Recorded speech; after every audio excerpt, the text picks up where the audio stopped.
Game Show. I'm your host, Clay. Here's one of my best friends, Adam B-Dubs, and the always beautiful Tony Toad. Obviously, we got MVD and Andy Bilano, also known as Andy Baloney, getting everything done behind the scenes for you guys. Welcome into this show today. We got a jam-packed show. We'll have the legendary Dante Jackson coming up here in a little bit. We'll have a lot of college football, college basketball, high school basketball to talk about. But first, ladies and gentlemen, it's a special somebody's birthday on Sunday. So we're going to say happy birthday today. Happy birthday, Coach Shoe! Happy birthday, Shoe! Get him in the hall! Put Coach Shoe in the hall! Put him in Damn! the hall! So yeah, Shoe's birthday was on Sunday. Want to give him a big happy birthday shout out. If you haven't yet and you're watching this tomorrow, which is Tuesday, 2, you're super freaking late. And 3, make sure you tell him happy birthday. Definitely had to say good happy birthday to Shoe. But guys, we had a lot of upsets, a lot of shocking things happened in college sports this weekend. Not only football, but basketball. Tony, how was your weekend as a sports fan? As a sports fan, a little the tough. best, yeah. You know what I mean? But I'm fine with it. Obviously being an Eagles fan, it kind of hurt, but I think they came in a little more hungry than us, trying to revenge the NFC Championship. But the game didn't really matter to us to be Still 10-2. I mean, you can't be too mad about it. 10-2. They won it in 2017. Yeah. They lost their second game on the exact same date as they lost their second game this year. They went 11-1, 2 years, lost the Super Bowl. This is 10-2, won it. I don't know. I think it sounds like a plan to me. I'm Go all Birds. like, you look around the league and there's really not a lot of stiff competition. Something that I was talking about with a buddy is like, who's like the next up and coming quarterbacks? You look and there's just this massive gap where you lose like the Baker Mayfields who are supposed to take a step. Andrew Luck's supposed to be an old head right now. Yeah. Like, I feel like there's a weird gap between the guys like Aaron Rodgers and the ones that are retiring from like our childhood to taking over. I mean, obviously you have Patrick Mahomes, but other than him, like Jalen Hurts, I feel like you got. And he's not a passer. Yeah, he's really kind of like system quarterback, and I love him. He's a great guy, and he helps really. I think our team's mentality stems from him, so you need that in the locker room. So he does a lot of other things, but in terms of being like a stellar quarterback, I mean, Yeah, I mean, there's a new quarterback this year. New quarterback this year, just coming in, kind of taking things over for the Browns. Joe Flacco. He had a nice game yesterday, man. We'll be diving into some more of that here later in the show. But Adam, we have to talk about. We had a great time this weekend at that Zane Trace Classic. Got to see a lot of good basketball, as you see behind me. Westfall definitely showed what they can do. Zane Trace losing the toughie, but had Cam Evans stopping by the show. Got to see him get inducted to the Hall of Fame. How was your weekend, man? Oh, it was great. On top of all that stuff, I got to see Florida State win an ACC championship, go undefeated, and still miss the playoffs. Love to see it. Why do I like that? Because that's why. Yeah, Huntington. Sorry, I don't know why I just said Huntington. But Florida State just showed why Notre Dame will probably never join a conference. Because what does it mean now? You know what I mean? Especially with everything expanding and pretty much the only 2 conference titles that are going to mean anything are the SEC and the Big Ten.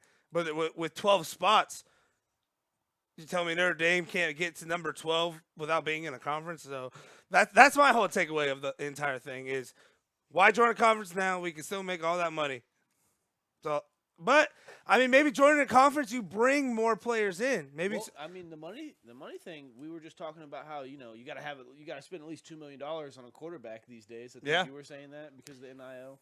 with like Notre Dame, they have that rich history, but how long does that last? You know what I mean? I'm not even trying to rip the rich on it, history's but it's gone, man. It just really kids nowadays don't know about Lou Holtz in the '90s, in the early days. Back in the day, you only got Notre Dame games on TV. Like that's all that was on the TV. Period. Exactly. It wasn't like other channels. That was the recruiting. That was it. It's like, hey, we'll get you on TV. Damn, all right. Yeah, like, let's get there now.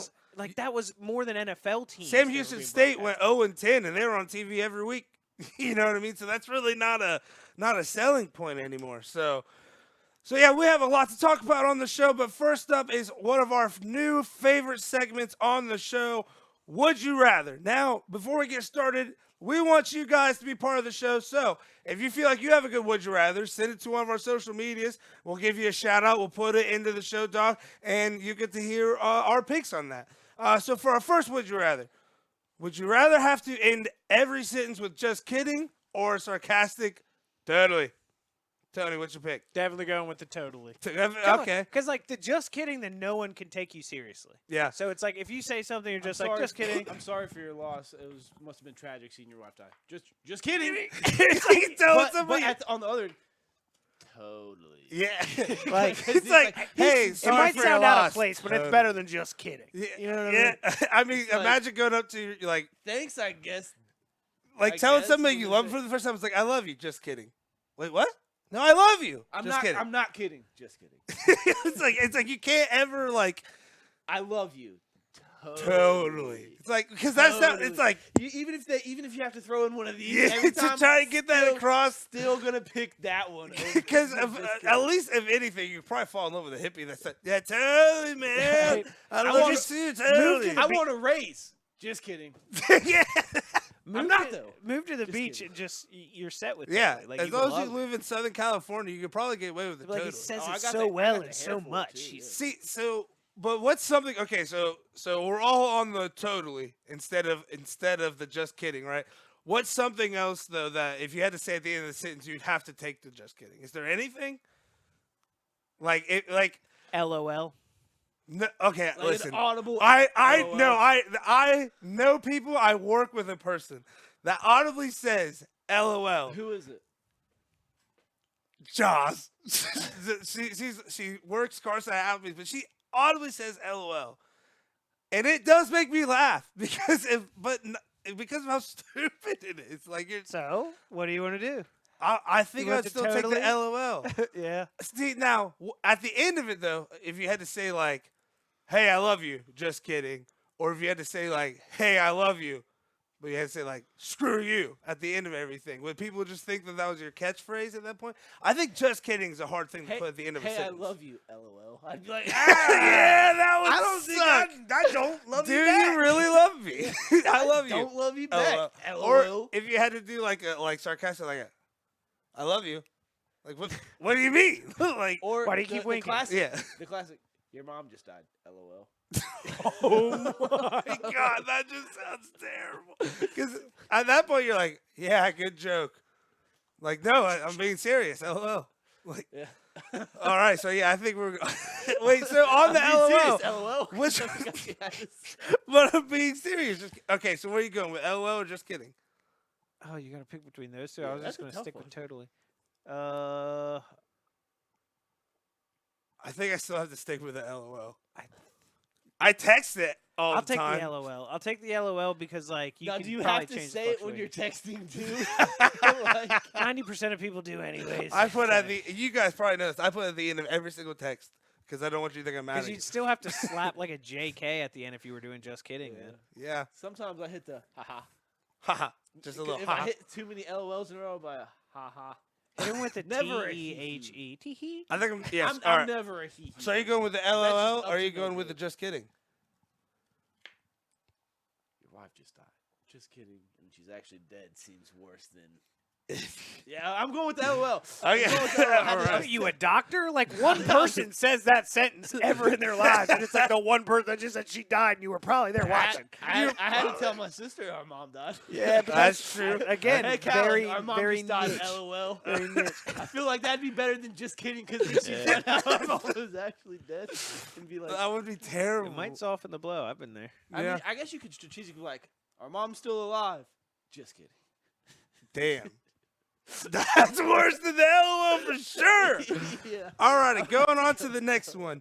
Would you rather have to fight a gorilla to death or eat dog poop once a month for the rest of your life? Quick question. And I'm talking about silverback, mean if I ass kill gorilla. it on the first try, just on accident, somehow strategically kill it on the first try, am I good for the rest of my life?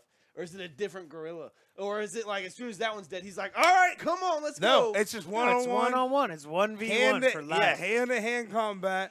You got to kill this gorilla Or eat dog. or eat dog shit every month for the rest of I got your my life. answer. Oh my god! I would eat that doo-doo. There is no way. Now, I don't hold care on, what hold on, anything you come up with. Does You are not anybody- beating a silverback gorilla in a single thing, dude. R.I.P. Harambe. All right. Do people know I'm eating this shit? Like, it's If MIAB, I would look them in the face and give them the would you rather. What would you do then, buddy? Would you be standing next to me, or would you have gone and get your butt? The problem This is is my every question. single person would say the gorilla because they aren't forced with it to where you were like, no, this is my thing. I'm looking at this as, do I want to die, or do I want to be known as the man That eats eats shit. dog shit? Honestly, I like living. I got a you're- good you're life. married. I don't want to go nowhere. Can I'm you cool. got a live wife, eating dog shit kids? once a month for the I rest of your don't. life? Once a month ain't nothing, bud. I'm killing talking myself. about fresh fighting I'm already that like gorilla. halfway through I'm my fighting life. that gorilla. I ain't got nothing to live for. You guys got wives. You got kids. I don't. Because if I pull it off, Yeah, if I pull it, That would be- miraculous meteor crashes, hits this guy right before he's about to. I'm telling people I killed the gorilla, but miraculously, if I live, coolest guy ever. Yeah, I that would died- definitely be a I great. died fighting a gorilla, coolest guy ever. Yeah, I mean, Give me the doo-doo. I love life, bro. I'm eating it like 12 times a year.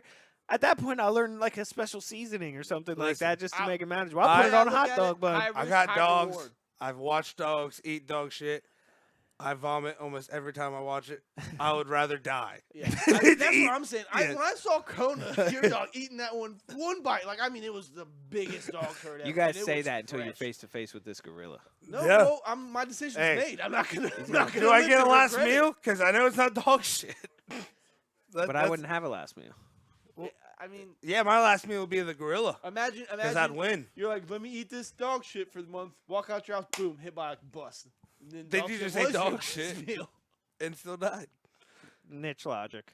Niche logic. Yeah, I mean, All right, I'm going with the gorilla yeah, too. I'm facing probably death. The new We're talking 99.9999%. new cuisine over here with the dog shit. You act like it's weird. I feel like anybody that actually You act like it's weird. You act like Anybody- it's not acceptable. anybody that wants to live and respects life understands that decision.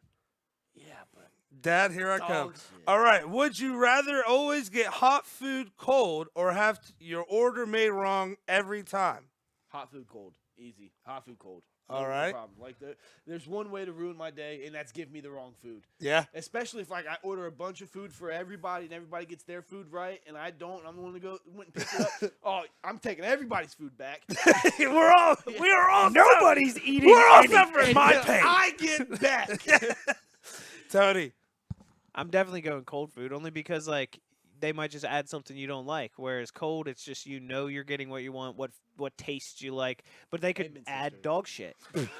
Yeah, exactly, Clay. So here's my thing. But it's not for life survival reasons. I was gonna go with my food made wrong, but like I'm allergic to shellfish, like really bad. Oh, So, You'd be done. so yeah, I if know they how- I accidentally know how to gave me take you shellfish into and I didn't tofu, know, dude. like I would literally be dead. But then again, at least I wouldn't have to fight that gorilla.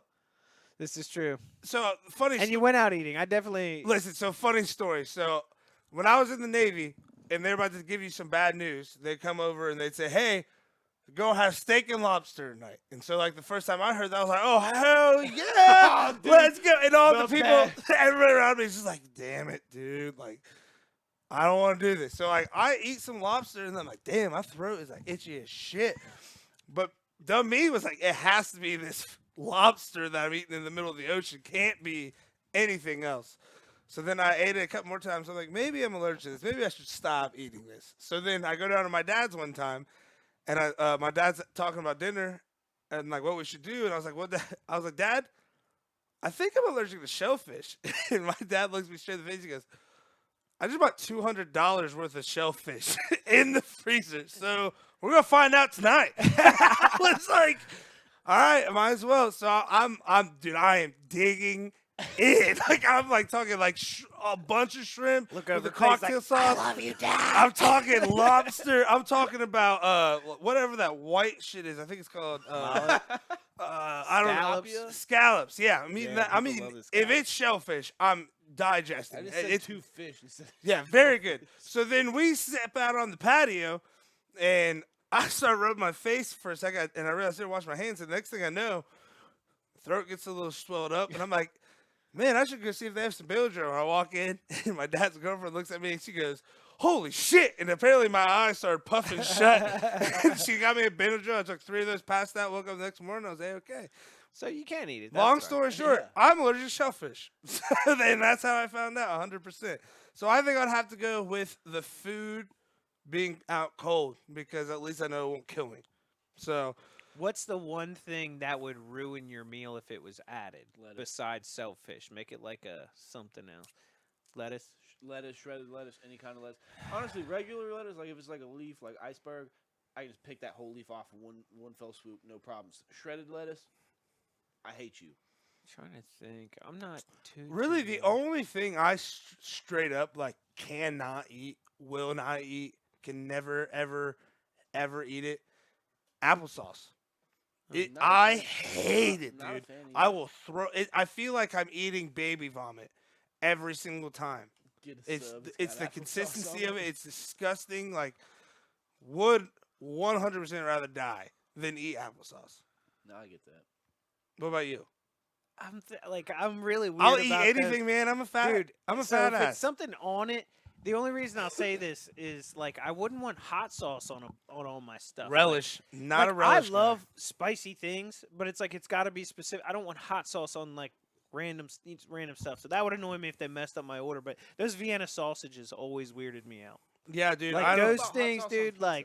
Like my neighbor used to. They'd be like, "You have Did to you just eat say you put hot dogs on I pizza? said, how does he feel about hot sauce on pizza? I was like, hot dogs on pizza, hard no. Yeah, So it depends. Like when it's hot and fresh pizza, I don't really need it because the reason why is like when it cools down, I think that's when the hot sauce is better. But I don't like when stuff's extremely hot temperature, burning my mouth while I'm dealing with hot sauce at the same time. If I can avoid it, if it's wings, it's fine. But it's like the pizza, I'm just like, just don't put it on there. I yet. get jalapenos on almost every pizza I get. The crushed so red pepper is just an easy solution. Yeah, That is another good one. Yeah, I'm going with delicious. jalapenos like him though. It is.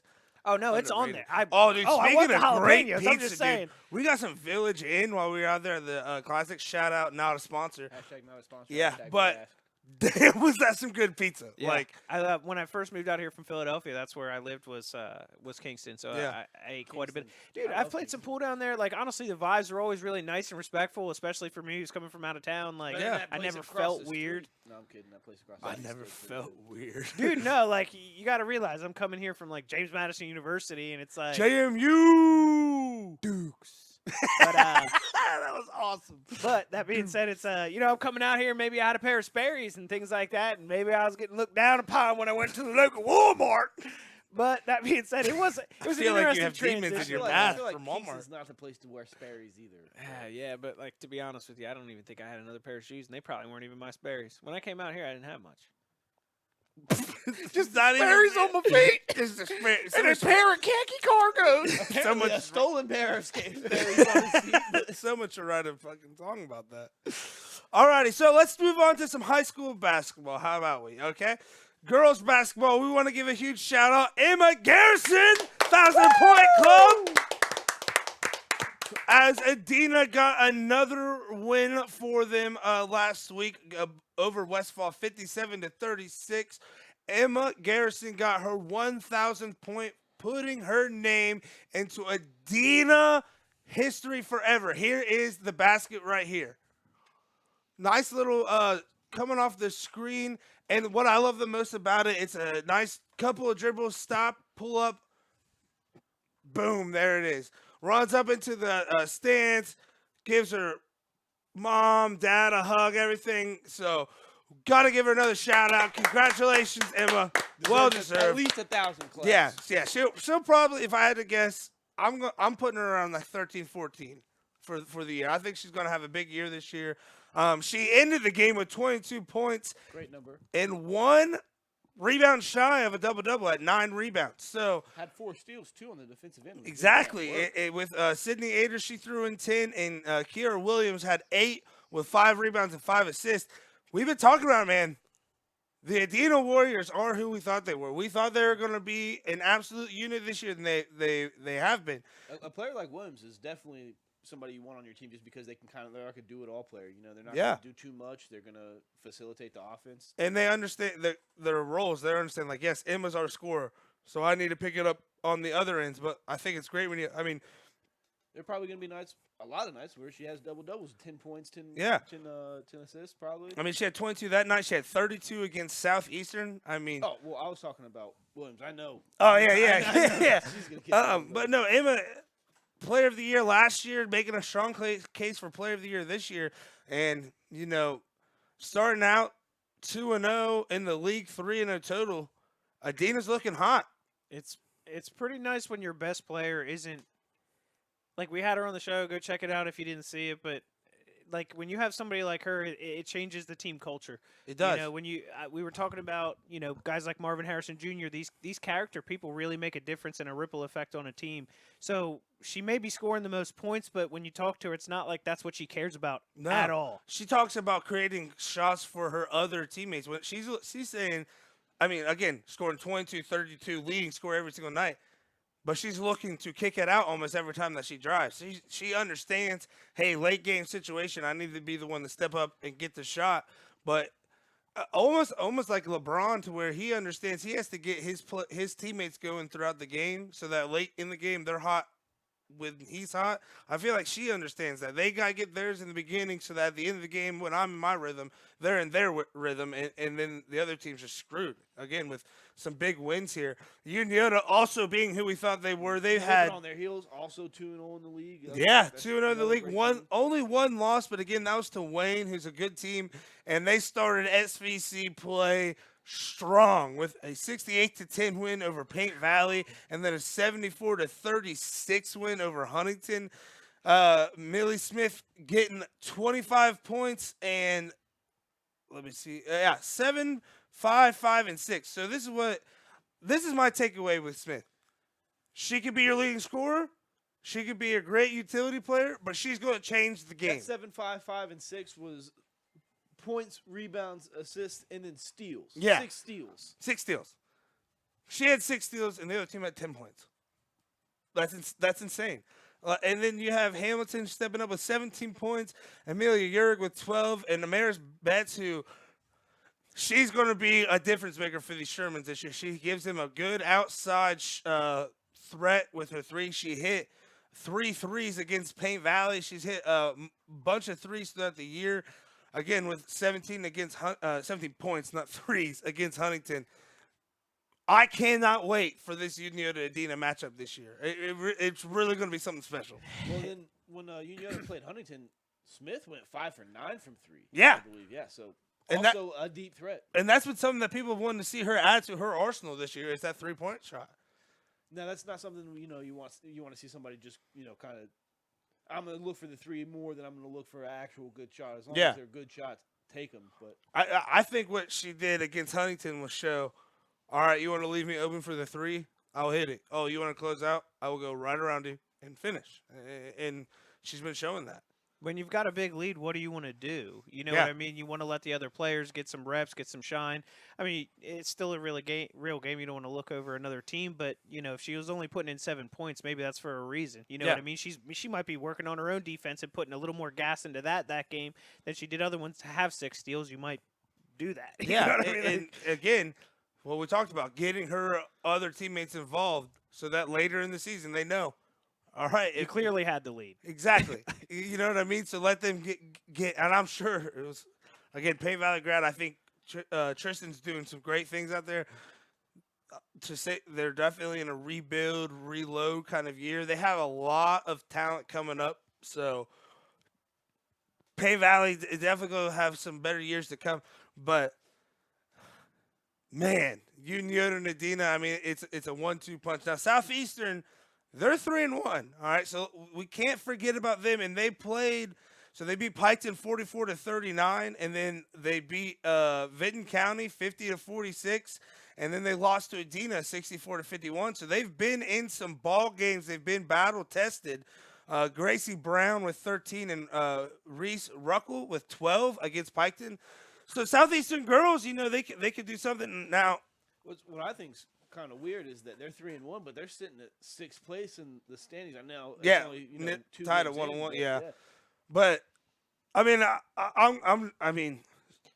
I'm just gonna call it out. I don't think they're gonna beat a Uniota and Adina, but they could be super dangerous in the tournament. Again, they could definitely be in third. This is a running theme for Southeastern down there. Like Yeah. there's something in the water. Like these teams, they may not be the best in the league. You look at girls volleyball, their football team had a lot of good players on it. They were fun to watch. You know, they might not have got the W's that they wanted, but I mean, Southeastern right now, even the boys team, they've got a ton of moxie. They don't have a lot of players, but like they're going to be real annoying to play later on down. But again, Southeastern talking about really having a shot towards the top would be. Again, not necessarily that Uniola Dina status. My But thing is, like you said, they're definitely going to be a problem this year, and they'll have an impact in the season, especially if they're playing. If there's any back-to-backs, and you got to play. Yeah. If Uniola's got to play Southeastern, and then turn around and play. Adina. Adina, yeah. Yeah, It's or gonna be a vice problem. versa. If Or Union vice and Adina versa, play each other, then one of them has to play Southeastern next. maybe you- Southeastern sneaks in a win. Yeah, you never know. Yeah. You really just never know.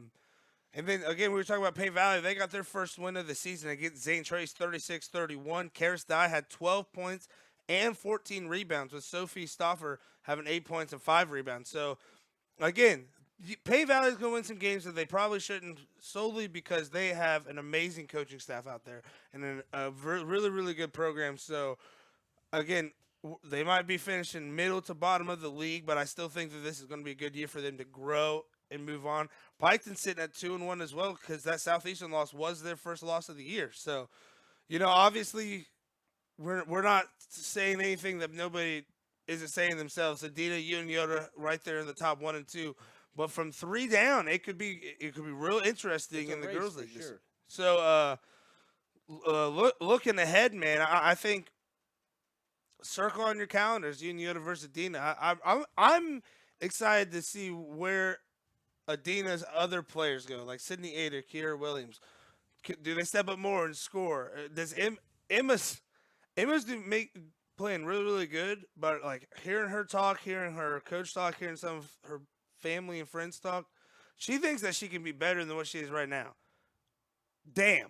Like that's a scary thought, to think that she could be better. the one thing I'm worried about is just the depth of Uniola. You know what I mean? Yeah, it's a problem. With Emma, it's if they really can take a great player and almost take them out of the offensive side and just say glue to Emma right now. Yeah. And not that that's gonna stop her by any means. She'll still get her points and buckets, but I think they have a lot more options to put a damper on it, rotate people, Well, keep it's kinda people like fresh when on her. Kentucky had 2 squads, an A and a B. That's kind Yeah. of what they have, probably.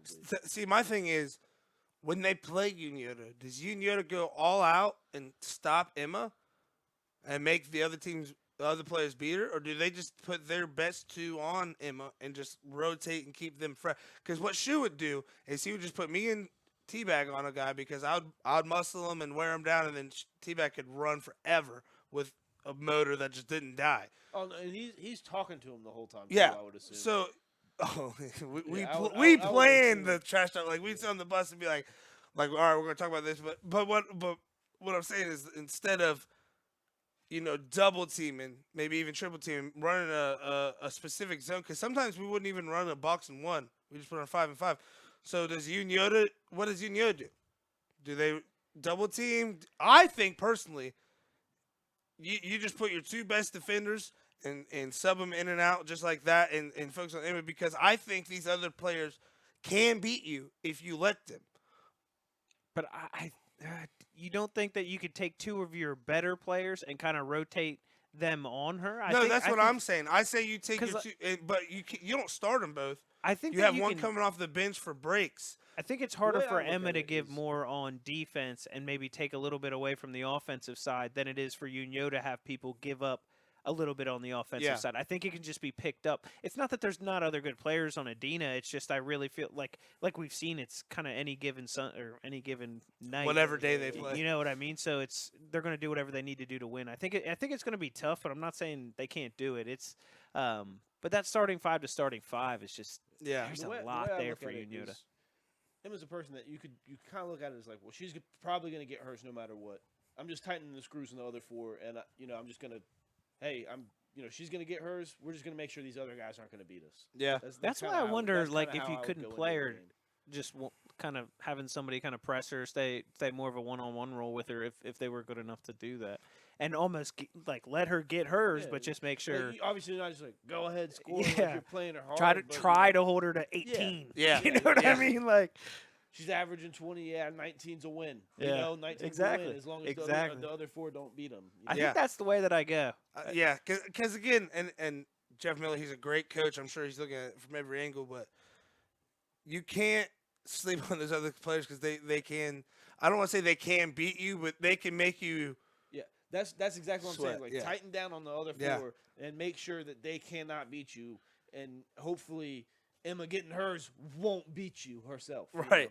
know, which very high possibility. You never know. And then we're going to transfer over to the boys' side. Again, like we were talking about, we were out of the Classic. We got to see a lot of good teams and a lot of good players and a lot of good plays, may I say. Gall had literally the play of the great night. T-shirt. as Yes. Oh, yeah, we did see a very, very good T-shirt. It was a Circleville mom saying well. Circleville Talk about the versus Ride the all Wave y'all. shirt. It was awesome. Huh? Let's talk about the Ride the Wave shirt. I'm sorry, that Circleville shirt was. Oh yeah, we unveiled our Ride the Wave shirts there too, but that Circleville versus all y'all shirt was electric. But this play here by Mr. Gall from Westfall, going up, one-handed grab, coming down, and then throwing a touchdown pass, the full length of the court for a layup. Really, as Westfall is just completely dominating Amanda Clear Creek, getting it done. I thought one big takeaway from Westfall against Amanda was, man, does their defense play hard. I mean, they were completely locked down. They scored a lot of points, but more importantly, they went on like a 24-6 run at the end of the third quarter. Something like that. Yeah. I mean, it was absolutely insane. I already knew this going in, but it just reconfirmed watching that Westfall team. Brody Clark, insane motor on him. Insane. I mean, he was all over the court. He was making it was hard to judge, Amanda. You know, some people might think they weren't that good, but it could be because of the pressure that Westfall is applying. And a lot of their offense came off of their defense, which, as a coach, you love that. I don't want to run a play. Just steal the ball, go down there, make a layup, and we're done. So I thought that was really interesting to watch. And then Zane Trace, you know, coached by Gary Kello, he's won some state titles, but I think the one thing that they're lacking, and it could be Carter Langley. He was in some foul trouble down the stretch, but I think one thing that they were missing was somebody stepping up at the end of the game to take over and try and win the game. Absolutely. I say we were talking afterwards. I think it was MVD here that said it. He said they're more of like a unit, like a work together unit. Yeah. And you like that, yes, but you want a work together unit with one guy that can be like, all right, this is my time to shine. I'm gonna win this game for us. Exactly. As opposed to let's go win it together, and nobody's really actively stepping up. To win the game. Now you know who somebody that was the guy to step up and win the game, did it countless times because he was one of 2 players with 2,000 points and 1,000 rebounds in his career, finished his career at McLean leading in points and rebounds, 3 conference titles, 2 sectional and district titles, head assistant at Xavier, the one and only Dante Jackson! Oh, fellas, what's good? How we Dante. doing? We doing okay? Yes, sir. Glad to have you back on the show. How has life been since we saw you? How was your Thanksgiving? Man, it's great. It's great to be here. Honestly, Thanksgiving was good. Honestly, it was the first Thanksgiving I had actually spent time with family in a long time. We weren't at an MTE event this year, so that was good. Did I hear you say that Gary Kellogg is still the head coach at Zane Trace High School? He is. He went back a few years ago. He's still there. He actually just won the league title last year with a gold ball going undefeated in the league. So still Unreal, getting it done. man. Like that guy has stood the test of time. He can absolutely coach his balls off. I was going to ask you, you've had some battles against him whenever he was over at Chillicothe. How was it getting to play against him? So it was bittersweet actually because we beat up on him a little bit in my younger years, sophomore junior year, and then he and Anthony Hitchens and company ended my career down at the Convo Yeah. back in the day. So, I'm still not over that. So maybe the next time I see Coach K, like we'll have words. But I'm happy he's still out there doing it. Hey, Coach K, I just want to let you know, I only think about that once a day. All right. Never forget. Hey, that's the competitor. But we were kind of talking about that, Dante. They have a good squad this year, but they don't really have that solidified guy that can really step up at the end of games and take over. You were definitely that guy in high school. You definitely had a guy on all these great Xavier teams that you've had. What does that mean to a coach when you just have a guy you can look to and say, hey, I need you to go win this damn game? Yeah, listen, I'm going to tell you, Rick Van Meter would tell you it gave him a lot of peace of mind. Anytime like he was able to draw up a play and we were able to execute it. Now, again, we got to go out there and make the plays, and I was fortunate enough to go out there and make a handful of them. But, I'm sure, speaking from my experience now as a coach, it makes things awfully hard when you don't have, whether it's a Colby Jones that we had last year or, maybe it's, a Jordan Crawford or a Tu Holloway of who I played with. Right. It makes a world of difference when you have a stud that can, regardless of the defense, regardless of the time, regardless of the play, can go out there and get it done. Yeah, and that's kind of what we're talking about. Like, yeah, it's great whenever you have a good unit and everybody's playing together, but when it's the end of the game and it's like, hey, who wants the ball, and nobody's really stepping up. When you have that established guy, it's like you're almost okay if they miss the shot as well. Like there's something about, oh, maybe I could have took that or that. If there's an established guy and that guy misses the shot, nobody's in there being like, man, Yeah. why'd you take that shot? Yeah, because if he misses, you're like, well, I wasn't. There gonna was make something it. calm about that in high school Yeah. for me. I was just like, I played with Jameer Nelson's brother, and like, if he missed the shot, I was just like, oh, well, nobody else was going to do better than him. Yeah. Better too, 'cause, No doubt. I'm actually. No, I'm reminded, man. I hit a 3-point shot to win the game at I think the Chillicothe Classic. We were playing Willersburg, and Coach Van Meter actually called a play that was going to have me pass the ball and then get the ball back.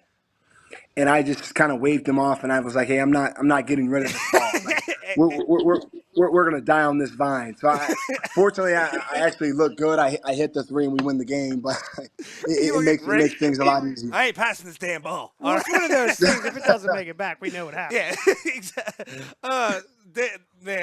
Dante, so we want to talk to you about your guys' season so far. You've had some tough battles with, Purdue. You had I thought, a great game with Houston. I got to watch Coach Miller's interview after that game.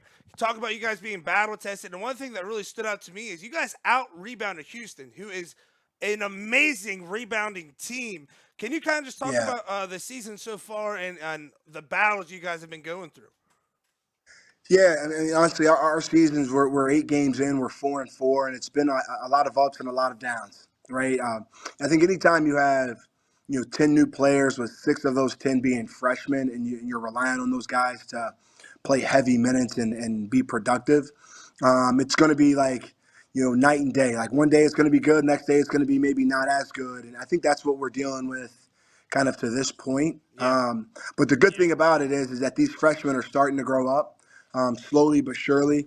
And Sean said it, we are battle tested and now it's about, can we continue to improve every day? I think our ceiling is really, really high. Yeah. We're morphing into a team that, in a week, hopefully, in a month for sure, nobody's going to want to play us. I think from our efficiency on offense and then just how well we defend.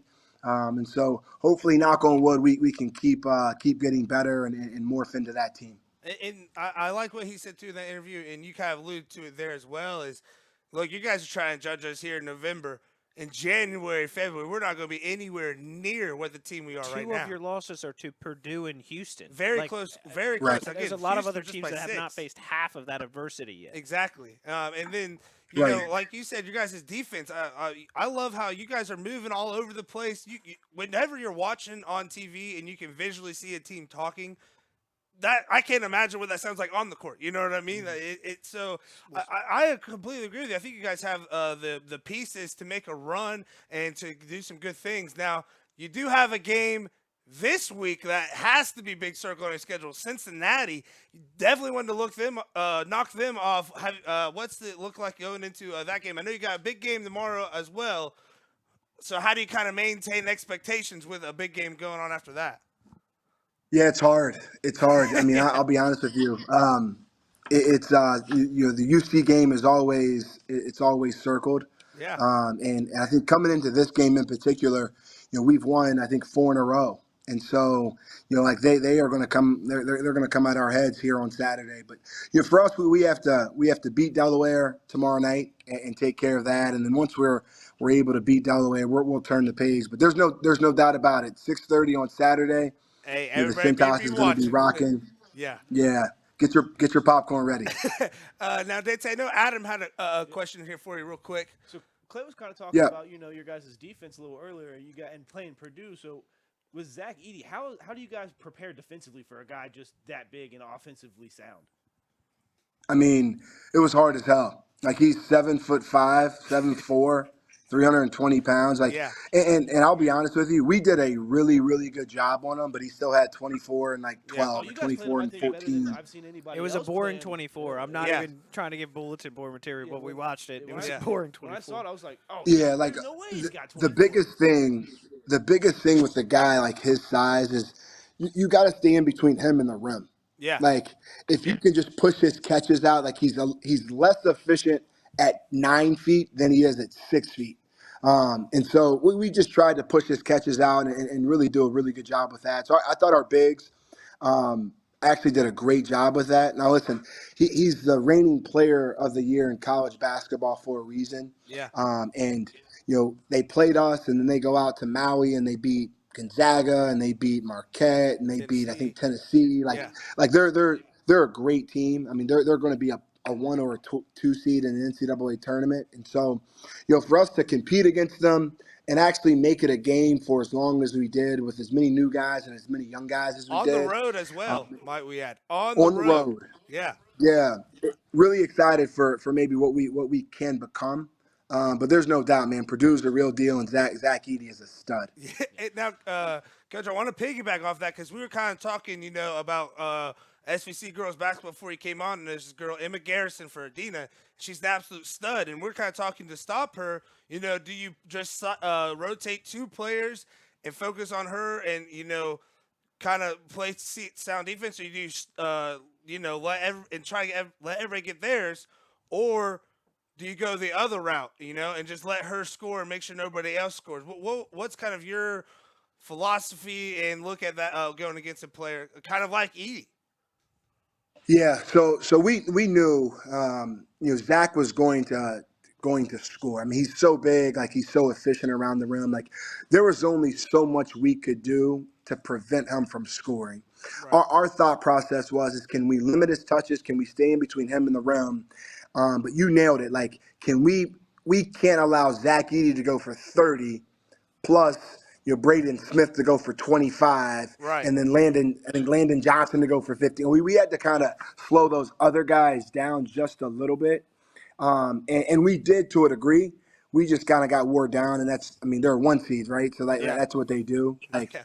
if you can limit the touches and limit the efficient shots, but make sure the rest of those other 4 don't go bonkers too. Exactly. That's when they're unbeatable. Was it difficult against Houston having kind of a more of a different dynamic? You know what I mean? A lot of different personalities, a lot of different guys on that team. I feel like it's almost a little opposite to Purdue if you were preparing for it. Yeah, like one you're No, preparing it for is. big, and the other you're preparing for a lot of guards. Yeah. Yeah, LJ Cryer from Houston's really, really good, man. Like he can really score it. But the thing that Houston does, like they make you earn everything that you get. Like Yeah. defensively, they're elite. They make you rebound. They get rebounds. They turn you over, and so it was different from that standpoint because if we didn't out rebound them, and honestly, if we turned the ball over even more, it wouldn't have been a game, but we held our own there until like the last 5 minutes, and we had some like bonehead turnovers. But both of those teams are great, and we're hoping that having played them Yeah. makes us better. Yeah. I mean, again, you just played. Iron sharpens iron. I don't You care just what played anybody a says. 1 and a 2, or possibly 2 1 seeds, and within a month of each other. I mean but I feel like that's going to help you because you guys are going into a St. tough John's, league play with the Big Villanova. East. God, Yeah, it's gonna be Villanova, St. tough. John's, Butler. Are you guys kind of looking at these two games of like, hey, yeah, these are hard, but that's just prepping us for a damn good league schedule that we have coming up. Yeah, no question. It's more the same because when you talk about our league, like you're talking about UConn, the national champion. You're Yeah, talking about Marquette, the defending Big East champion, and Creighton was in the Elite Eight. You got St. John's and Rick Pitino. Like it's just we're going to play 20 conference games, and they're all going to be absolute wars. And so, again, playing two teams like Houston and Purdue, and I could even throw St. Mary's and Washington yeah. in that St. fold Mary's as very well. good team.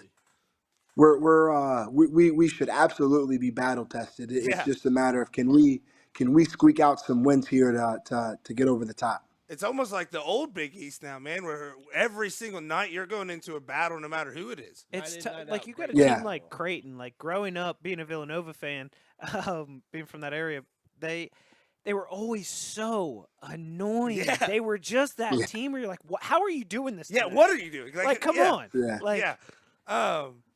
But Dante, I Well, they want. had a guy by the name of Greg McDermott, Oh my and God. when we talk about an absolute stud, Yeah.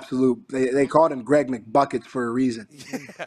the Yeah. He was so Kyle good. Korver was out there. That's where Yeah. he was. Kyle Korver, yeah. And then again, like you're talking about St. John, like nobody's talking about St. John's right now, but with Patino out there, you know that's going to be a hard team. They have a player coming back, I believe, or one of their bigger prospects, I believe, is about to start playing. I'm not too hip to it, to be 100% sure. honest with you, but But yeah, again, in a lot of ranks, I mean, again, Creighton 10, UConn, I'm pretty sure at 5. I mean, you guys are definitely going to make a good case for you at the end of the year for being in the tournament.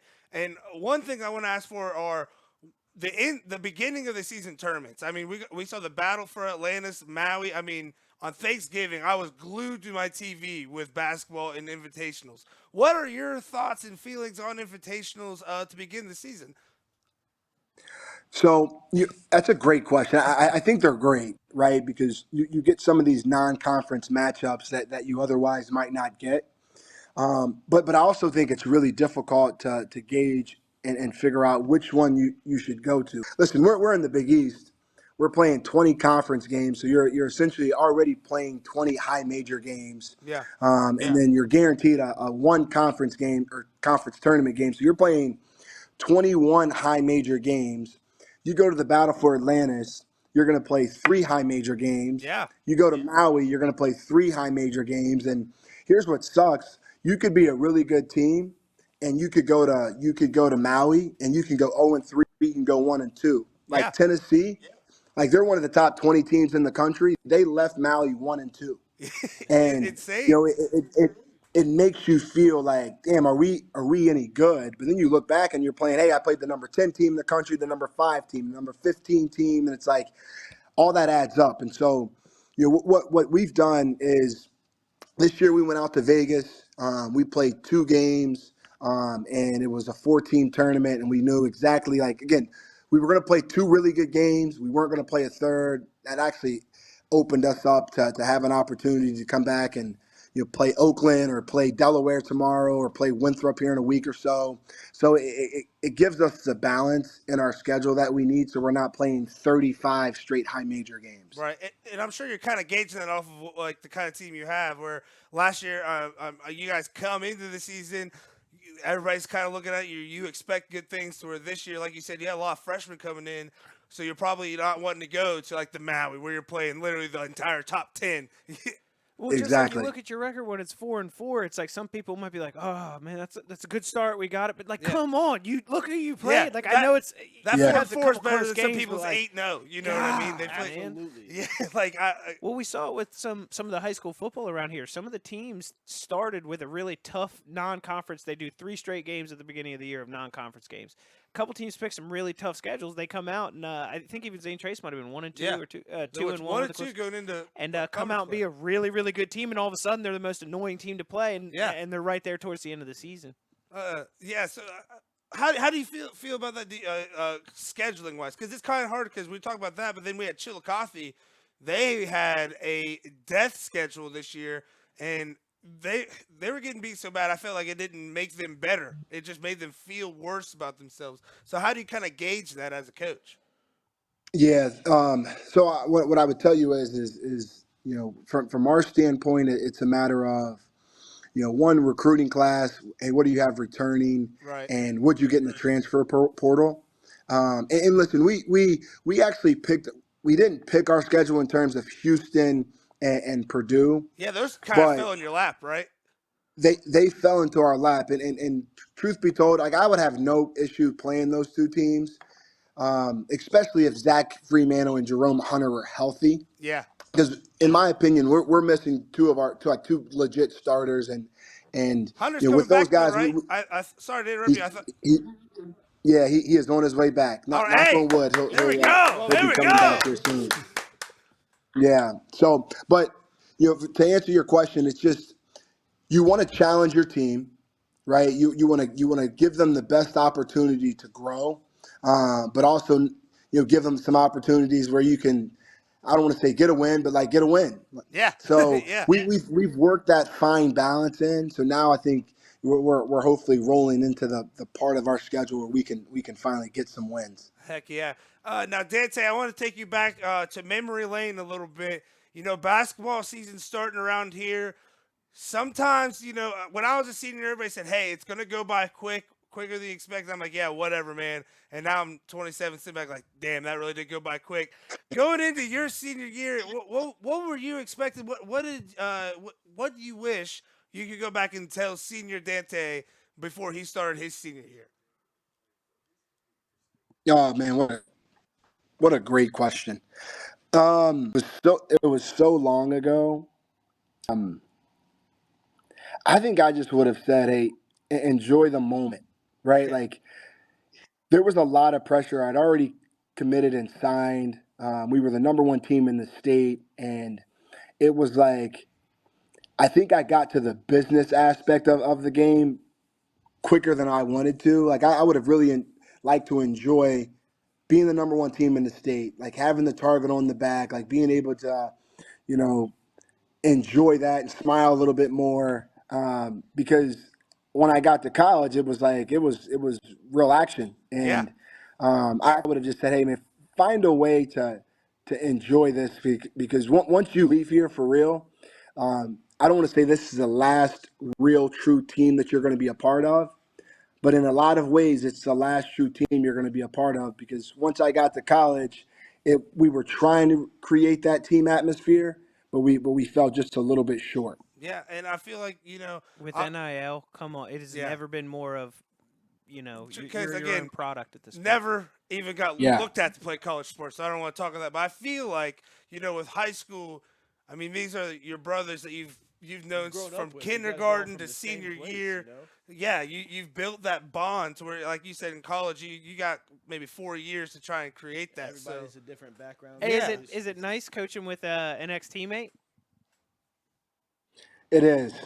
It is. Having BJ on our staff is it's really cool because we both can kind of tell our guys stories about how we played or how Sean was when he coached us. Yeah, And they don't necessarily believe that he was he was difficult on us. He was tough on us. Like he's tough on them. He's relented a lot in his years.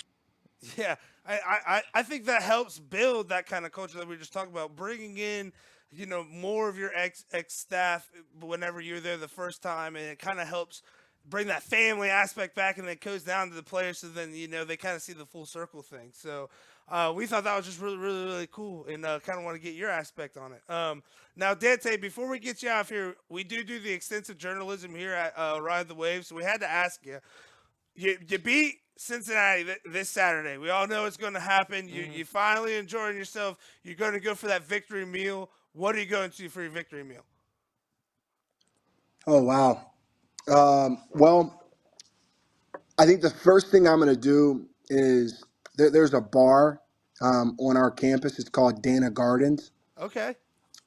I'm going to go to Dana Gardens, and I'm probably going to take a shot of something with the owner. His name's BJ, All and right. then my hope is to then make my way to Capitol Grill, and I'm Okay. going to treat myself to a nice ribeye steak, some lobster mac and cheese, some Ooh, Brussels they can't have sprouts, any of I can't. that. and maybe a Tito's and something. You got hey, Tito's and cranberry for the I'm win going to there. tell you right now, genius, because when you go to the bar after the game, you are parched. You're needing real fluid. When you put the shot back, what do you get? The best appetite of your life. By Yeah. the time you're getting to Capitol Grill, you are there, bud. And you are ready. Absolutely. People think it's you Genius. got to eat right after the game. No. The best part about this was that it wasn't even the meal; it was the schematics of the process making. It's like That people just ribeye tasted better in my mind than anybody that could have just said, "I'll take a ribeye." Yeah. It's like no. First, you got again. You're not just taking a shot. Hey, owner. It's with a friend. Yeah. you know? Let's get it going. never do it Celebrating a alone. win against a rival team. Hey, so Tito's is your shot of choice? Well, Mix- that's probably what I'm going to go with on mixers. Saturday. I'll do a little bit of everything. Okay. Hey, mine is straight death. I gotta go As to long the as the tequila. W's there, Yeah, as long as the W's. there. Okay. we'll see it. So next question here is this is the probably most important question you're going to answer: pancakes or waffles? Pancakes. Okay, all right. So we got Pancakes. waffles last week. What makes the pancakes more superior? You know what? For me, it's just how fluffy they are. I've never been a big fan of like the actual waffle, and like I know the syrup gets in the little crevice of the little square deal, but like it's just not for me. I like a fluffy pancake. All right. I like pancakes just as much as waffles. So I mean, I try to front on either side. That's why he's the one asked the question. He goes, I love them both. Yeah, I like them both. So pancake, peanut butter pancake, delicious. Yeah, it's like a pancake sandwich. Yeah, I said putting peanut butter. I'll on roll with some chocolate chip pancakes every day of the week. Yeah. Oh. Yeah, chocolate chip with the peanut butter in the middle. I'm telling you. Well, It's now delicious. I just There we want go. pancakes. Sounds delicious. Well, There we Dante, go. thank you so much for taking some time out of your day. I know you got a busy day ahead of you. You got Delaware to play tomorrow, but thank you so much for coming in, talking to us, and getting to spread your knowledge. No, thank you, fellas. Hey, listen, I know I invited you guys down to a game the last time I was on. So listen, I don't know what you guys are doing. I can't remember the date, but we play UConn at home here in the next, I'd say, month. If you guys would be so, I'd be so privileged to have you guys come down to the Cintas Center and have us beat UConn. Yes! Let's go! Let's go! Yes! We will be there to watch Xavier dethrone UConn. You absolutely bet. We don't care what day of the week it is on. We will Couldn't be keep it there. any longer. Dante, thank you. Oh my God. Yes, we will be there. Woo! Let's make it happen, fellas. All right. My goodness. Thank you. How do you end on that? Oh my God, I'm speechless. Wow. Rest of the show's all down here. From here. Ladies and gentlemen, the absolute best basketball player to ever live in the world, Dante Jackson. Yeah. Thanks, fellas. What the hell just happened? What? Oh my God. Not just the knowledge he dropped on us. Man. What? How are we supposed to keep the show going? Yeah, the rest of my day is all downhill. I have never been so anti in UConn Yeah, in my I life. hate him. Oh I hate my him. God. Hate him. They're going down. Yeah, It's UConn. like Dallas Cowboys. More like you UConn done. Huskies, baby. You're Oh done. my God. UConn, more like you can't. Yeah. Yeah. Yeah. Hate him. Go Can't win Musketeers. against Xavier. Let's go, baby. And they're going to win tomorrow. And they're going to win Saturday. Wow. And, okay. Got to remember what he said in the interview. Thought he said a lot of good things there. One, when talk about the in-season tournament, I completely agree with him. We're going to go see Xavier versus UConn. My God. Whoa. But yeah, what an amazing and electric interview. We're not talking about our ass too. Xavier's going to be a problem this year. They're growing. They like I said, he said they have a lot of freshmen. I'm trying to calm down. Sean Miller's an amazing coach. And we're going to go see him play UConn. Did you guys hear that we're going to go see? Tony, did you know we're going to go see UConn play Xavier? and Xavier beat him. I don't even want to hear the school name. It's about to be something different. It's going to be You like can't PooCon. from now on out. We're going to go see Xavier versus PooCon. PooCon. We got to get shirts. PooCon. My God. Well. And that's been our show. Okay, we'll see you guys later. No, but yes, it's always nice to hear somebody because, like he said, man, one of my favorite things they said is, we're going back. I wish I didn't get to the business side of things. I first. wanted to speak NIL like a little bit, but it's like if it presents itself because it's an annoying conversation. Yeah. But it's like it's so true now that these kids are, look, Caleb Williams or whatever it was, that dude literally asked for team stock. His agent said he's going to ask for that before the draft. And before the season starts, he said, well, if I don't like number 1 pick, I ain't going. It's ridiculous. Yeah. Like, it's getting old, ridiculous. That's happened before. It's just like. The money thing, the asking for team stock, I thought that was just asinine. That's ridiculous. what? And the thing is, I want everybody to make as much money as possible. Like, make your brand, have the barbecue company from down the street give you, Make $1 billion. do whatever you want to do. But And it might get overlooked, but the number one thing I loved him saying is, yeah, I wish I got to enjoy the bullet being on our back a little more. Like, most people are like, damn, we got the bullet on our back. Like, it kind of shy away from me. He goes, I loved it. Like, I love getting people's best shot every night. And that's the side of a true competitor. I wish I could say that was my favorite. well, thing. sometimes, Yeah, I don't know. My favorite thing he said was, hey, come down and see us. Yeah, I know. like he's out in there, he's hitting game winners and things like that. So it's maybe he just wanted to add a little flair to him where he went down the court like, oh, me? I did it again? Oh. But it's like, I feel like when you're in the moment, you're like, coach, especially with a coach like his, he wasn't up to too much malarkey. But I think if I look back, like, I think that's what he means. Live in the moment, have a little fun with Yeah. the crowd, maybe jaw a little bit, Spike Lee. But I'm glad, Maybe walk around campus a little bit with his chest out, like I am that guy. we had. Actually, See, did you see the newspaper? yeah, it's me. I'm really Okay, glad. I don't need that to. I know I'm on it. When I was a senior in high school, because of some tragic events when we were in middle school, my senior class kind of got that. Like, hey, man, none of us are going to go play college ball after this. Like, this is it. And we had the time of our lives on there. Was it target on our back? No, we're from Pay Valley. We were good, but in the league, nobody's really looking at us. So, like, it's just take what he said so seriously, players. Again, not just for basketball, for baseball, for track, for band, for drama, anything that you do in high school. If you're a senior especially, do not take it for granted, okay? Still take it serious, obviously, but Yes. just enjoy yourself. And taking yes, it serious. enjoy your time because you're gonna make so many memories in this last year that you won't make as many probably in the rest of your life. To be honest, so many amazing, memorable things, but none other than don't forget we're gonna go see UConn get beat by Xavier.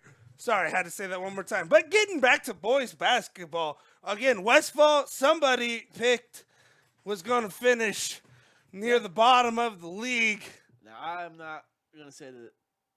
I'm not gonna say that it's not gonna happen. Okay. Actually, All right. Because was that the Clear Creek team so good? Who knows? We don't know because that don't know. defense was so good that they played. But getting back to Zane Trace, I do think that one of the I think it's got to be one of the jails because with Carter Langley, he's going to dominate down low. He's going to hit some threes. I think it needs to be a guard that steps up, though. What's your thoughts? Honestly, Langley was the leading scorer for their team.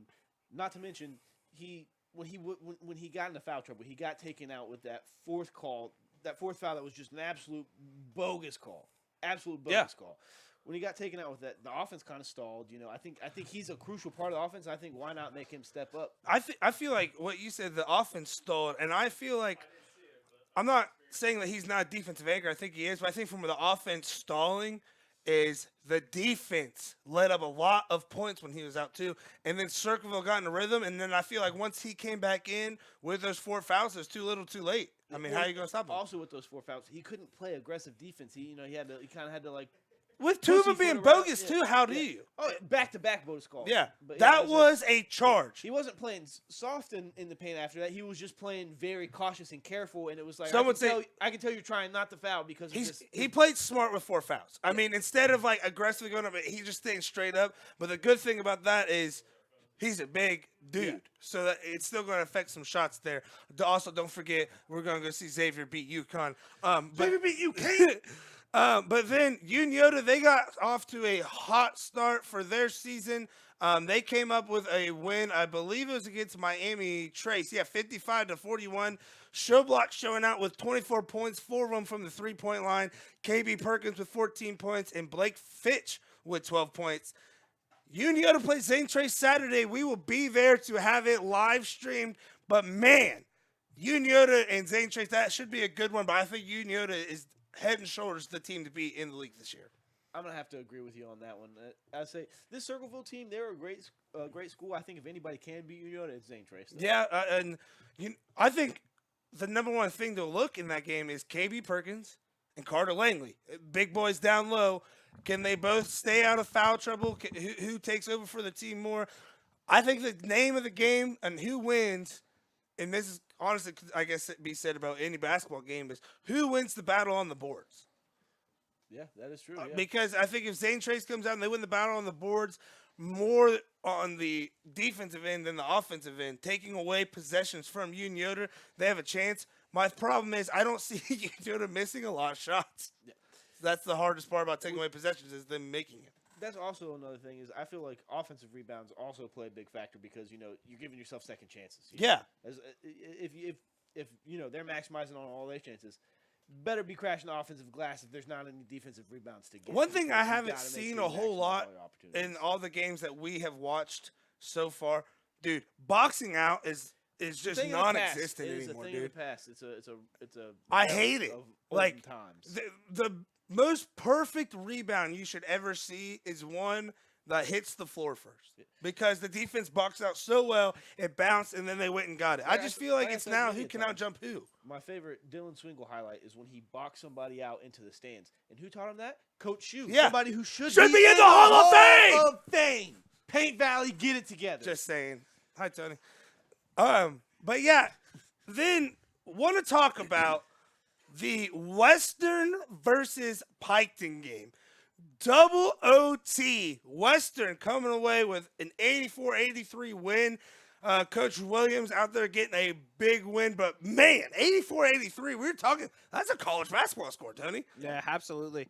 I mean, honestly, having missed a little bit about the Zane Trace thing, it's, when you lose the score and you look for somebody to kind of take up for it, when you look at Westfall, they kind of have somebody like Clark who was, top 5 in the league last year in 3 points made and things like that. But you don't have a lot of it on Zane Trace. I feel you've gotten a guy like Landon Robinson who was 4th in assists coming back. But again, where do you find the points? And I think that's going to be a little bit grittier this year for guys like Carter Langley and the guys down low. But yeah, either way. Yeah. Very high scoring game. I missed a little bit. No, you're fine. But very, very, very high scoring game. When you get into the double OT, I'm not going to lie to you. I used to get shook. My nerves, it's not that I played any worse, but there was something about it that just made me feel like all this time for nothing if we don't win. Yeah. It's I gotta win. I played another half game. I'm not wasting my damn time to lose longer than I should. I could have done this 2 quarters ago if I knew we were gonna lose. Exactly. So that's something I just saw is the Red Streaks had the lead at all stops except for the overtime periods, which would piss me off even more. Yeah. Put leading the game at the end away. of the first, leading at the end of the second, leading at the end of the third, and then I so think it's the fourth, the first, second, or third overtime. Yeah, and then I think because then they turn around the next day and lose to Eastern, and you can't tell me that the double overtime loss the night before doesn't have anything to do with that Eastern loss. Again, shout out to Eastern. We love you. You beat Shadyside. Fuck Shadyside. We hate them. So thank you. But you can't Sounds tell like me. a retirement home. But exactly. They retired Clay from the playoffs this season. Shut up! But you can't tell me that double overtime loss does not carry over into the Eastern game. That's the stuff we're talking about with Adina playing a team or Zane Trace playing a team and then having to play Uniota. Say those 2 teams play each other and then play Uniota, or Uniota plays one of those 2 teams and then has to turn around and play a Zane Trace who's fresh. Yeah. Vikings got a lot of great players. They do. They really do. They could be a sneaky team in the league this year. Definitely Another sneaky Davis, team, Garrett, though, Southeastern. They had an overtime game as well on opening night Friday.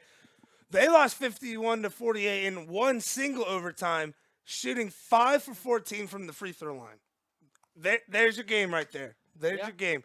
I mean, Westfall also had trouble shooting. free Yeah, throws in that the game that we that just was had a behind us. name of the game this week. I feel like the only team between Amanda, Circleville, Westfall, and Zane Trace, I feel like the only team that really shot from the free throw line well was Zane Trace because Circleville had a lot of misses as well. Yeah. So you got to rebound the basketball and you have to hit your free throws. If you are bad at both of those, you're not going to win a lot of games. Now, here's what I like about Southeastern. I guess I don't know actually because after well, I was about to say here's what I like about Southeastern. They didn't have somebody stepping out like they had a Connor Smith 13, Morgan 9 points, Fisher 6 points, Strasbaugh 5. But I feel like Strasbaugh had 13 rebounds though. But I feel like that's the Zane Trace effect. Yeah, you all had a bunch of people right around the same score. Who's going to step up? Is it Connor Smith? Yeah, Is he going to step up and be at the end of the game your go-to guy to win, just like at Zane They Trace? have that guy, and maybe that's why they won. Do they? I mean, I feel like that could be the trend of the SVC this year is who has a dog at the end of the game and who doesn't. You look for that dog who's going to be scoring, like Lane Williams. You got guys on Southeastern that are dogs that are going to make big plays at the end of a game that aren't scoring. Yeah. They're not going to score the bucket, but they'll take the charge. They'll do different things like that when you have gritty players. But again, around the league, you're looking for a lot of teams left without that ace. Yeah. Again, we had that with Clay Stratton my junior year. And then lucked out with, I don't know, have you ever heard of this guy named Dylan Swingle? He was on the same team with Stratton, so we had two guys to kind of step up. But the great thing about Swingle, which I think more kids need to take note of right now, is he was a freshman. Was he one, two, if not the best player on that team? Yes.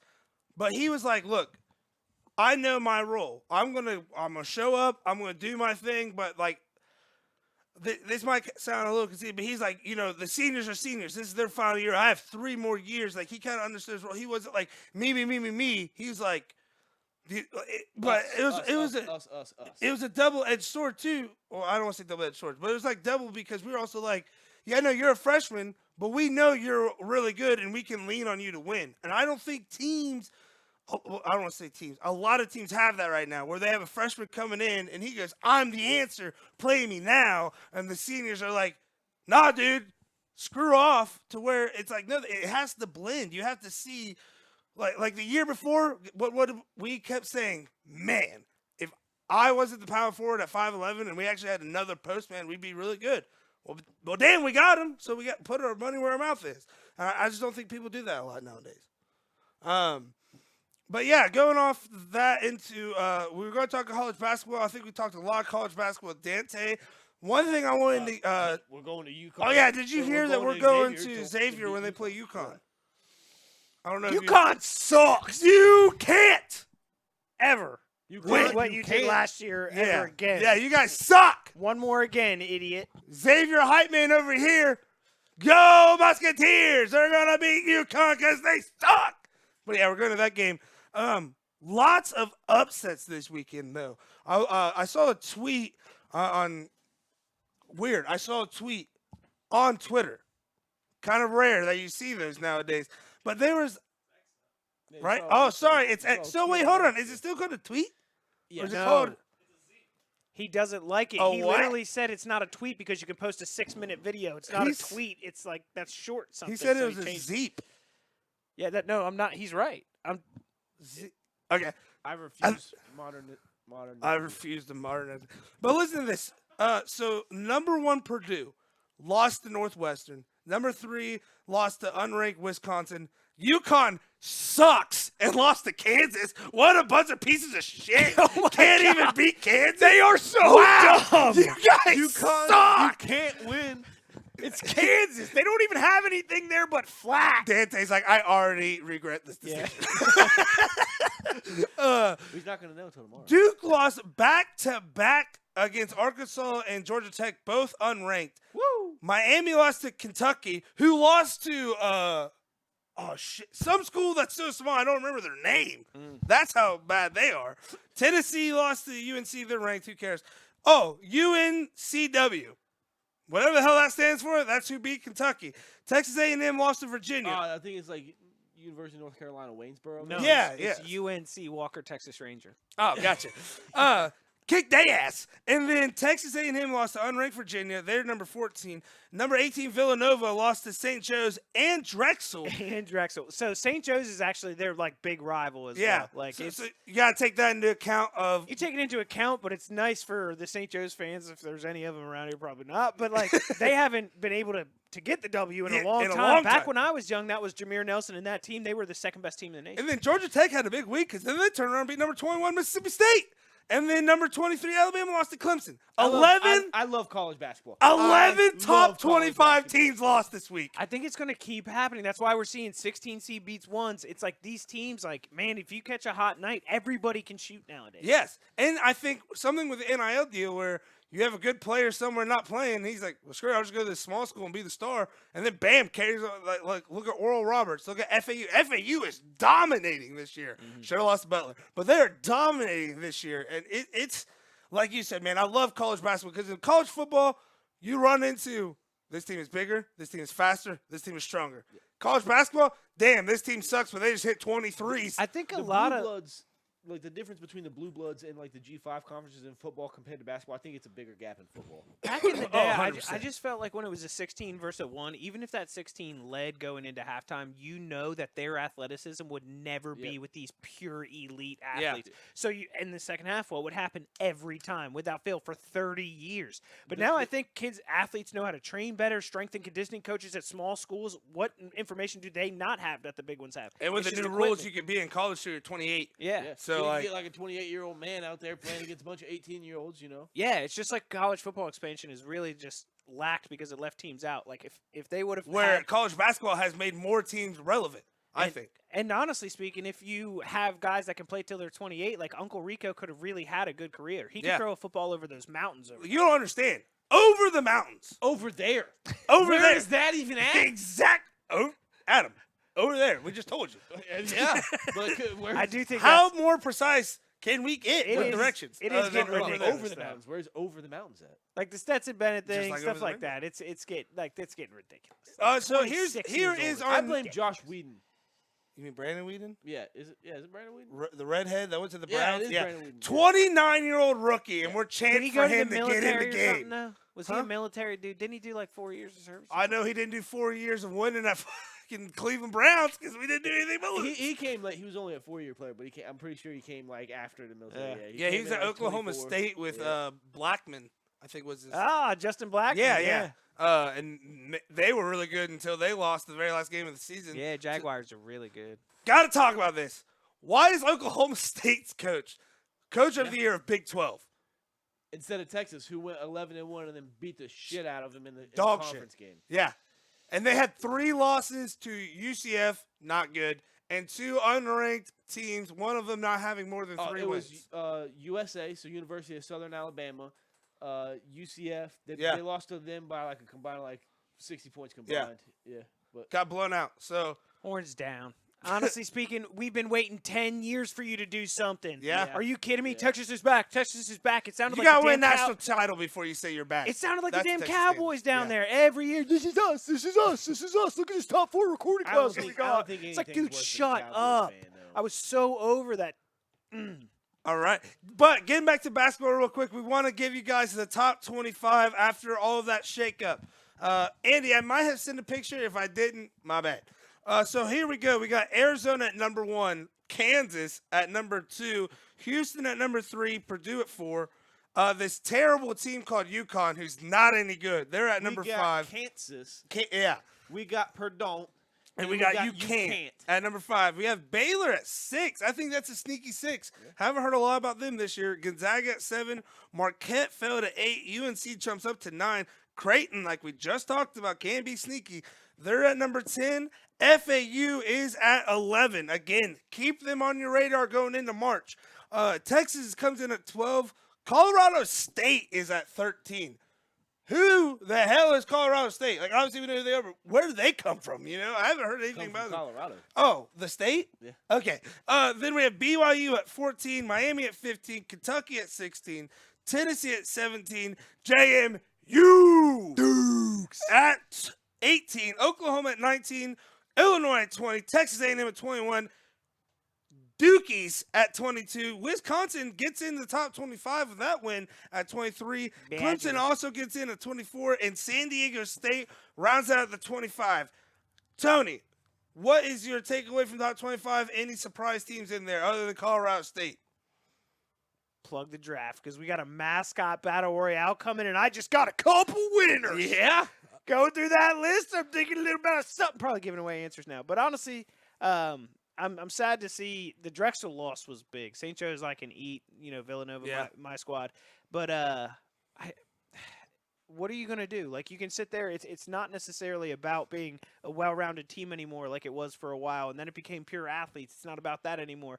Now if you have a little bit of both, but I love teams like the Wichita States and guys that are actually putting those 3-4-year starters. Oral Roberts was a perfect example when they beat Ohio State. Bunch of seniors all shot the lights out of it. Yeah. You know what I mean? And they were the top 3-point scoring team in the nation. But I think that's it. Good luck betting. Good luck doing Good whatever luck you want to do. betting. It's like, dude, there's just any given night. I really don't think it's Adam? Take all the lowest seeds. Eventually, you're going to win big. That's true. That's true.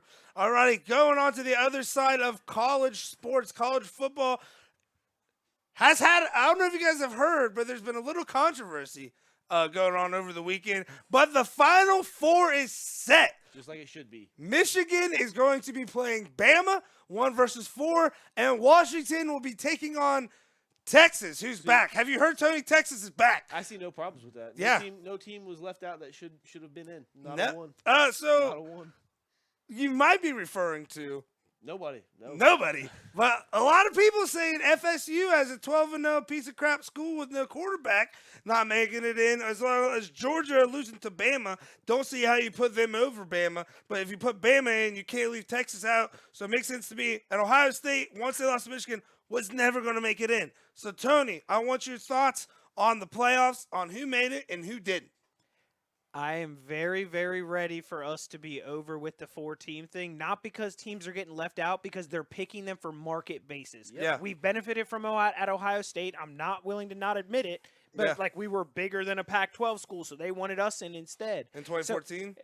Kind of. We did smoke Wisconsin, and they can kind of complain about it at the time. But Yeah. I feel like I there- think the year Well, that see, you that's guys got blown out by Clemson, though. that was the year. But was that 14? No, No, because that was pretty So recent. that's the thing, though. Like Ohio State, yeah, they lost their quarterback, still made it into the playoffs. They look like a great team even with Carson. Yeah, Jones. 59 to Florida nothing State in the- did that not was look the like thing. a No. great team. It was the If Wisconsin Jake team. Plummer didn't Suck. literally If he didn't suck ass. Literally suck. they lose. But Jake Plummer forgot that his jersey was white, not red. Because, dude, there was one drive. We were watching the game. Louisville comes up with a huge tackle for the punt. Gets him at 1st and goal. Jake Plummer. 2 plays later, it's like first Why and do you goal keep from the saying 30. Jake Plummer? Is it like another Jake Plummer? No, it was Jack Plummer. Is it Jack? I thought it was Jake. No, I'm Is pretty Jake sure his Jake- dad? Jake Plummer's the dude from the Broncos. And stuff. Okay, Yeah, so this is it's son, Jack Jack. Plummer. Okay, Yeah, okay. yeah, that's why I'm getting it. Jack But Plummer. I was so lost. I was Listen. like, "What are you talking about?" When he was playing college football, his first pass, You really can be old as hell. his first pass went flying into the stands. Second pass went right into a Florida State defender. Florida State defender dropped it. Third pass right to a Florida State defender. Didn't drop it that time. Caught like what? That's why you're not in Florida State, because your defense was great. No, you played a terrible quarterback. No, I said the defense looked amazing. I say Plummer's not. He sucked in that game, but he's not awful. But I think that if they had their quarterback, Their they would've offense looked better. definitely their looked like they were offense did shit. not look like a top 4 offense. Then Their the- defense looked like it, but the offense wasn't there. The main thing is as exactly what the committee said. Their offense didn't look like what their offense looked like the entire year. So how are we going to put that in? Yeah. I don't care that you're 12-0 and you want. if they had a Cardell Jones. Yeah, and they if can that step guy and came do in great and things, lit yeah. up Louisville, it's a different story. I don't know that Texas. I I think think we're talking about a game, but I don't know that Texas is better than Georgia. So that's where I'm So it's at. like the Florida State one. It's like, to me, So they've here- said before that if your injuries play into your voting. Yes. So it's like that to me. Here's it's my not thing with robbery Texas. because they've explained themselves that we can kind of get you in the Texas back beats end. Bama. There's absolutely no way you put Bama in and not Texas. But then you can't put Bama in over Georgia because they just beat them. And you're No, definitely but not I putting Ohio can- State in. But I can put see, in me personally- Alabama over Texas, even though they won. This is what it should have been. 1 Michigan. because they're If not. Texas 2 looked like shit Alabama, right now, yes. But they at the don't. beginning of the Georgia, season with Quinn 4 Ewers was Ohio having State. a little bit banged up and different things like that, it wasn't like they had some perfect run all the way to it. Georgia did. Georgia's literally coming off a national championship. It hasn't lost a game in like. So here's frickin- one thing we're going to see. We're going to see 100% why Florida State shouldn't have got in, because they're going to get wrecked by Georgia. But the problem is now Georgia is going to be kind of like UCF not making the playoffs, because they're going to be like, well, yeah, we lost to Bama. Big whoop. We're still dominant. Now, if Florida State comes out and makes it close, though, then everybody's going to look and be like, well, damn, maybe we should put them in. I don't know. I think that they got it right. I think that I don't know. Like when you look at these bowl games, you can't think too much of them because there's a lot of Georgia. Look at Kyle McCord. He's literally entering the transfer portal. It's Exactly. like Well, a you lot of look at people these declare for guys. the draft and stuff like Exactly. that. Do you It's think not Georgia- natural. Andy, when I they think don't I have a have a national picture of what the championship top opportunity? 12 would look like if it started this year. Can you pull that up? But yeah, like what you're saying, like again, this year has been a perfect example of why there should not be a Well, that's 4-team the thing. playoff. When the playoffs first happened, there was an example where Alabama and LSU played conference championship and then played in the national championship, and Oregon was left out, and that was the last BCS bowl we had. Yeah. And then after that, it was, okay, well, we're going to playoffs now because we can't have this happen again, because it was clear that we picked the 2 teams that was going to make us the most money. And Yeah. it worked at first, and then it's back to making. Oh, now we can pick the 4 Four most best teams. teams to make us the most money. I think they do if that, they and then would've So if you picked- guys look right here, real quick, this is exactly what a 12-team playoff would look like this year. It would have Michigan, Alabama, Texas, and Washington having a bye week. And then the first round, I mean, listen to this. Liberty versus Florida State. That would be an electric matchup. Missouri versus Oregon. Electric matchup. Ole Miss versus Georgia. This is what I don't like. Ole Miss, Georgia, Penn State, Ohio State. You're just getting a rematch there. So, cool. It'd be a good game. But this is I think they would flip them. If this is metaphorical, if this was actually a 12-team playoff, they wouldn't look at that and be like, yeah, straight numbers. I think Penn State and Ole Miss would be out, or it'd be flip flopped. They just put Penn State versus Georgia and Ole Miss versus Ohio State. That's what I'm because you thinking. don't want to see. But again, this just shows. And here's another cool thing. Another home game for the top seeds, because the first game will be at the top seeded team. And then Andy, I have a picture of the Kyle McCord news. Kyle McCord in the transfer portal. This should tell you how terrible Ohio State fans are, because kid only lost 1 game, and they're gonna throw him away. I think way too much blame is being put on McCord, and not nearly enough blame is being put on Ryan Day. I hate Sorry, Ryan Day. I just Look, know, I'll that's why I agree. laughed. Agree to a point, and I'm not going to defend Ryan Day at all. I'm hate tired of the way Zach Taylor and Ryan Day call these plays where you consistently throw passes behind the line of scrimmage. I don't know Yeah. what this is, but with him, I look at Kyle McCord and he's just not him. But the problem is you have to think about locker rooms nowadays with these NIL, with the way that these kids think. Like the wide receivers were liking tweets online about Kyle McCord not being good. That wide receiver is something we have to keep, that Brian Hartline locker room. And to me, cutting Kyle McCord Arch Manning's not the answer. Let me tell you this right now, Ohio State fans. Arch Manning's not the answer. The answer is a good quarterback that's a freaking asshole. Because you guys, you got called out, and it's right. You're soft. Not soft as in you don't play hard and want to win, as in you guys don't have that swagger that you used. That 2014 team, you didn't want to see them off the field. You know what I mean? I think that's what you guys are missing for the Buckeyes. To quote Trevor Medley here, I miss the days when we used to fight them before we'd play them. Yeah, you just don't see that fire from Ohio State anymore, I think. And when you have a coach born on third base, you kind of have that mentality. Tony, Ohio State fan, am I wrong? Again, you're completely right about okay. everything you're saying about the coach. My problem Yes. is when you're talking McCord, he didn't need to be on our team anymore. Like No. I look at it, he loses Sure. the 1 game, and but I look at him, he did not develop from the beginning There to the wasn't end of the really a season. game that I'm he saying there won, is you know? development, but it's like, oh yeah, he made that 1 drive at the final end of the game. I'm like, dude, I feel like that was the Summers playbook where they sat there and was like, if we have to drive down, these are the 10 plays we're using. Kyle McCord, freaking Devin Smith, whoever's in there is going to be running those plays no matter what. Yeah. So it's like, I don't think he was anything we're going to lose, and I don't see him coming into next year drastically better. And when you're Ohio State and you see things like the locker room getting lost a little bit, he wasn't a great leader. Devin Smith was hurt, and that's the only reason he really lost the Yeah. battle. And we saw what happened with Joe when that happened. Yeah. Like, so And I don't think he's going to pull a Joe Burrow and go somewhere else and save them and take them to a national championship. I think he's going to go to like a Boston College. a UCF, somebody that's a small school that just got put into a big conference. And now here's another thing: DJ Uiagalelei, how the hell you say his last name? I say for him, you either try to go Ohio State or you go pro. Can't go pro. He's not ready yet, I don't think. He's not going to be ready in one more year. Yeah, but at least you'll have fun. That's what I'm saying. You got And NILs. He might make more money. You got to in that deal go than he to will. a team that's going to contend. My thing is, no one is going to be rushing to Ohio State until Marvin Harrison Jr. says what he's going to do. That's not true at all. I don't That know is about that that, is that's a hot take if you actually look at our You wide wanna know- receiver you core. wanna know what my hot We have take is Julian recently? Fleming, who is a 5-star wide receiver, going into his That's what I say. You just lost another wide receiver. in the Julian transfer Fleming, portal. who's a 5-star. Good. We have dude. The guys we have behind him is the reason he's leaving. Okay. That's what I'll say. So this is my hot take. I feel like if Jim Harbaugh was coaching against Ohio State, he wouldn't have won it.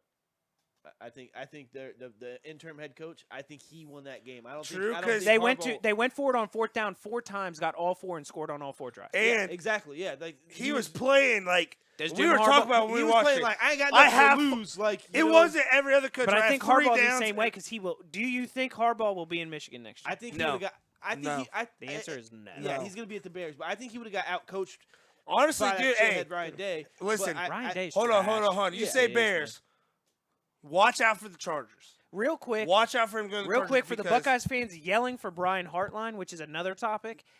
Dude, he is not ready. He has He is never a wide called receivers coach. the best. Yes. the best. Why would He you is want to lose that?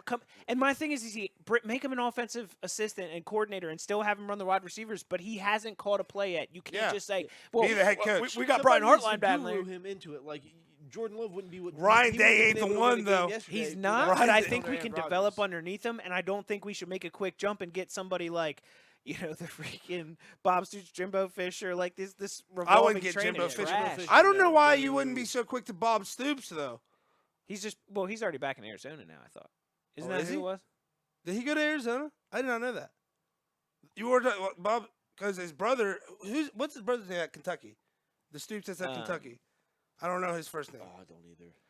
It's not Brian, is it? Either way. But yeah, What other guy you do? Cliff Kingsbury's coming back No. to the Cliff I'm not saying you Kingsbury don't is want the him. hold on, you got me on this. Cliff Kingsbury is the biggest fraud of all That's time. why he's back. I have never heard of somebody that has done nothing but lose, and everybody's like, I need him. I want him He here. Like, literally followed his quarterback to the NFL. yeah. Like, that's insane. Dude, like he went to USC for a day. The only cool thing Cliff Kingsbury has ever done is go to USC and then the next day say, "Peace out. I'm going to the NFL because I hate USC."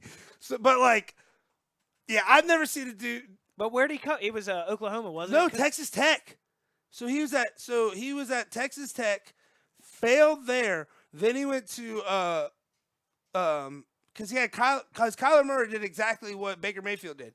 Went to Texas Tech, then he went to Oklahoma, I'm pretty sure, and then went out there. So then he went to Texas Tech, sucked, got fired, was saying he went to USC, then went to the Cardinals, got Kyler Murray, like you said, and then sucked again, and everybody now is like, gotta get this man in the building. Like, I just don't see it. Like, No, he's never been good. I'm not saying him, but those are the other options. again, though, is Ryan Day that good? I don't think. No, Born on third no, base. I'm just saying chopping him right now and bringing in Cliff Kingsbury isn't the answer. So if we're saying fire him, I want to hear who we're hiring.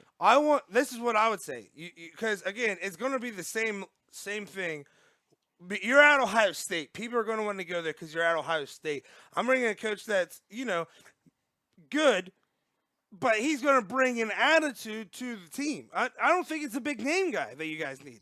I think you need to go plug a defensive coordinator, an offensive coordinator, really an offensive coordinator, because you guys' offense, I think, is stale as The shit. problem is, again, it sounds easy. Yeah. But the NFL is scarfing these dudes up for Yeah. a coordinator in these type of positions.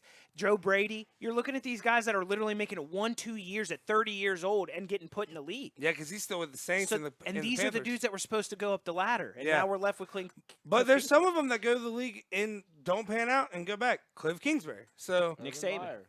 yeah, Nick Saban. You know dude, people crazy- forget how terrible he was with the Dolphins. But do you know a crazy story? He was freaking out. He wanted Drew Brees. Everything about Drew Brees wanted him. They went and did the physical, and obviously they said it wasn't good enough. Freaked the hell out. Could you imagine Saban had Brees? He'd probably still be in the NFL then. You're damn probably. right he would. You know, speaking of coaches that kind of sucked in the profession, what's his face? Rick Pitino coached the Celtics for a little while. Well, Greg, Yeah. you know who's crazy? Greg Schiano, who sucked his, because he came up and he was like, literally like, get out there and do this, boys. It was like, I make more money than you. Yeah. Like, literally, I Shut make up. $15 million. You make one. Shut up, coach. You get out there and run out there before me. It's like, dude, the NFL is just a different league. Him at Rutgers, he literally is like an icon. I'll have a statue for him. But it's like, dude, you can't talk to, NFL players the way you No, talk to college. because it's you not don't for the love rule of the their game lives. anymore. Grown man. They rule your life. They already made it. Yeah. Exactly. It's not for the love of the game anymore. It's I'm not playing unless you pay me. Now you're speaking of the love of game, Andy. I got that Iowa video I sent you. This Iowa player on special teams, dude. This is the true definition of playing with heart. Playing Mom, with, I'm on a podcast. Leave me alone. gosh, I don't have Leave any me alone, thought. Mom. I'll call you back, dude. So watch the arrow God. right here for this video. This is on the punt. Iowa player misses the tackle. Michigan player goes off for a huge run. Watch that arrow. Kind of goes off the screen. And then bam, right back, running down the field, chasing down the punt returner and saving the touchdown. Who cares if they get a touchdown on the next play or not? This man has heart. misses the tackle, gets up and says, who cares? If you're playing not any sport right now, you need to watch this.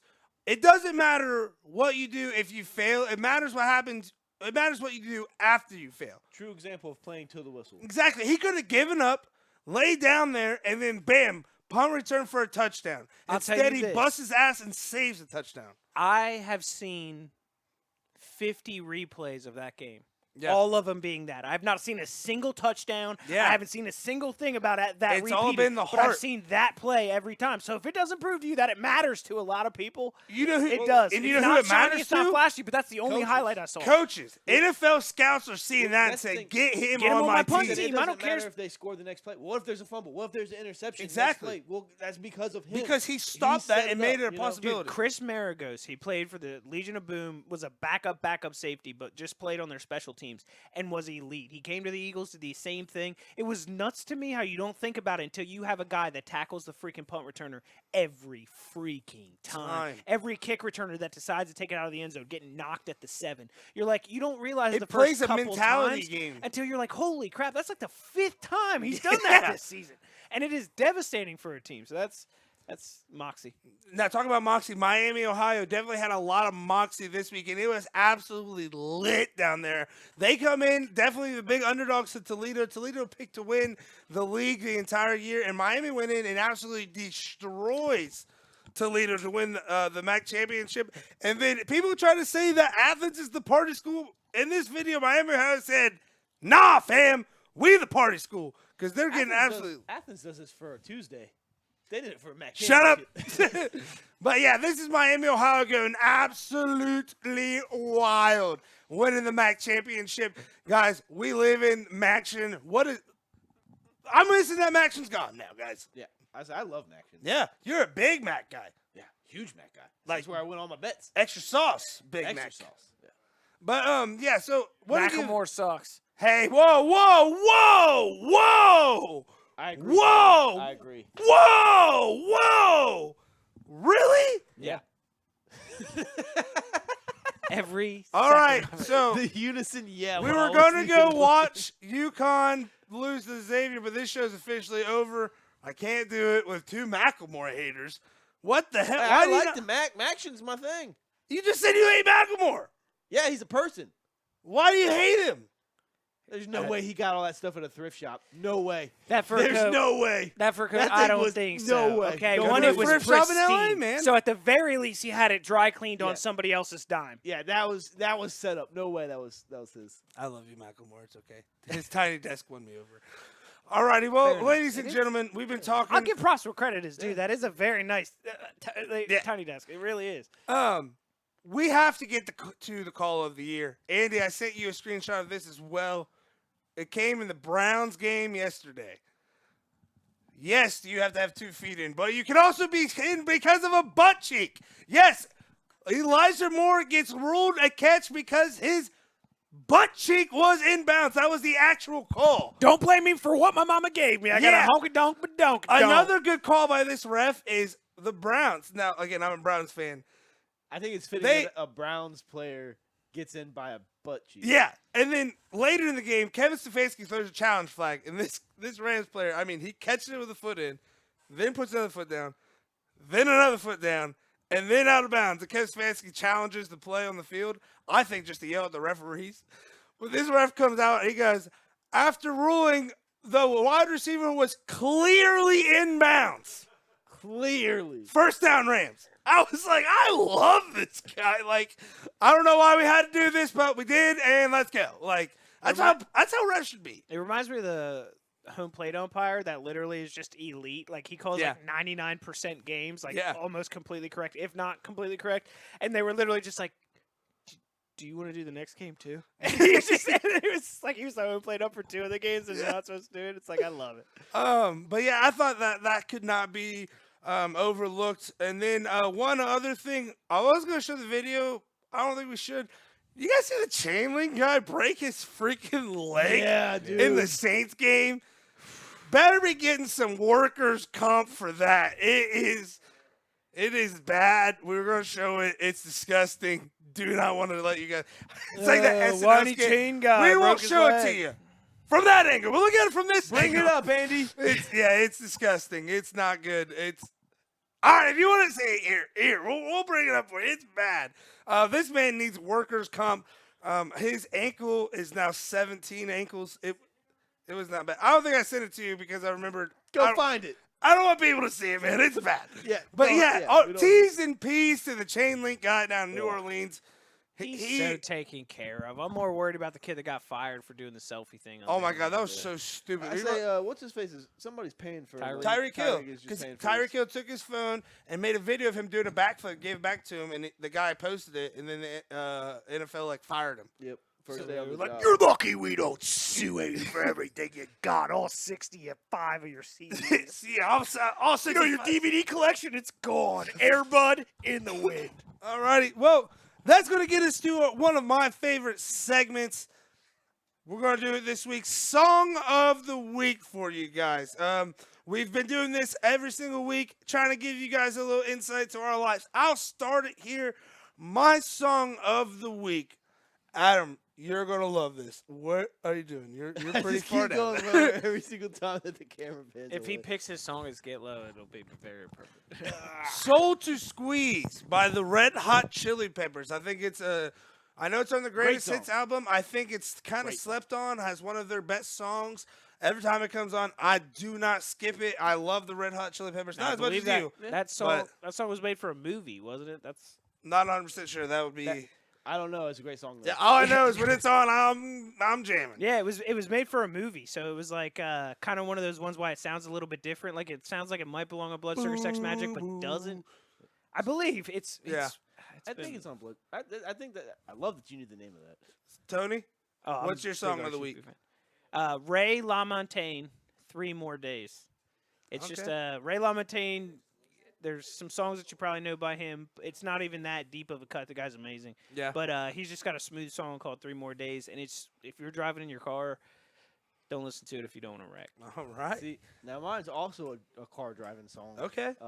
Weird, Clay and I switched up this time. It's going to be Casey Jones. Oh, that is Dead. insane. We did switch up there.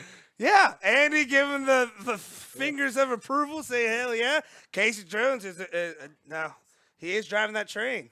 Yeah, high on cocaine. Yeah, he's doing something else. So if you guys see an aerated train, call Casey Jones. It's his fault. So that's our songs of the week. Make sure you go give them a listen. Again, kind of look into our lives, what we like, and make sure you're letting us know what songs you like. I love expanding my music. Make sure you're liking and subscribing to our page. Now let's get on to our draft. We are going to be drafting College Mascot Battle Royale. Now I'm first. Nope, ready for the first pick? Last. Oh. Now we did come to agreement. The Michigan Wolverines do not have a mascot, so they can't be drafted. Yeah, so it's not just them. We're not singling them out. It's any team with a mascot, but I think that or without. I'm pretty sure they're the only team. Yeah, they're one of the only teams without a mascot. No, They have a real badger. Wisconsin has a badger. Yeah, he wears a striped shirt and everything. Yeah. Yeah. Yeah. The Miami Dolphins, not a part of this one because we're doing college. They don't have a dolphin walking around, I don't think. But what if they have a dolphin swimming in the ocean outside They of Hard did Rock? have one in a tank for a while. That's Ask a little Finkel inhumane. and Einhorn. That is a little inhumane. You never Yeah. saw the movie? No. Laces out, Finkel. Come on now. All right, so Adam, you have first pick Ace of the Ventura? draft. You've never seen Ace Ventura? I've never seen Ace Ventura. Oh, dude. I'm solid watch. going with the Florida Gator. I couldn't imagine you taking anything else. All righty, so Yeah, Adam, you are with the Florida Gator. Tony, you're up. What are you taking? Oh, no, I'm up. And I'm first. I'm going to take. Man, I really thought I wasn't up, so I got to do it. I'm taking the Irishman from Notre Dame. Irishman. Derek, you talking about that 41-14 beating we put on Ohio State back in 06? Is that what you're talking about over there? You little so-and-so you? What? All right, Tony, you're up. You have 2 picks. Who are you picking? San Diego State Aztecs. Okay, good pick. That was one that I got from the basketball countdown. Hey, all right, and you? I like it. And then I feel like right now I'm trying to go against his Gator because that could be a problem. dude, an Aztec, they're gonna stab it right between. I'm talking about my its team. eyebees. My team, I have to go against his Gator. Yeah. What are you going with number 2? Aztecs going to stay one step in that swamp and just Get out of me, swamp! Let's just go with Villanova Wildcats. Okay, so the Wildcats. Wow. I am going to go with my second pick, the Cowboys, the Wyoming Cowboys. Now, question.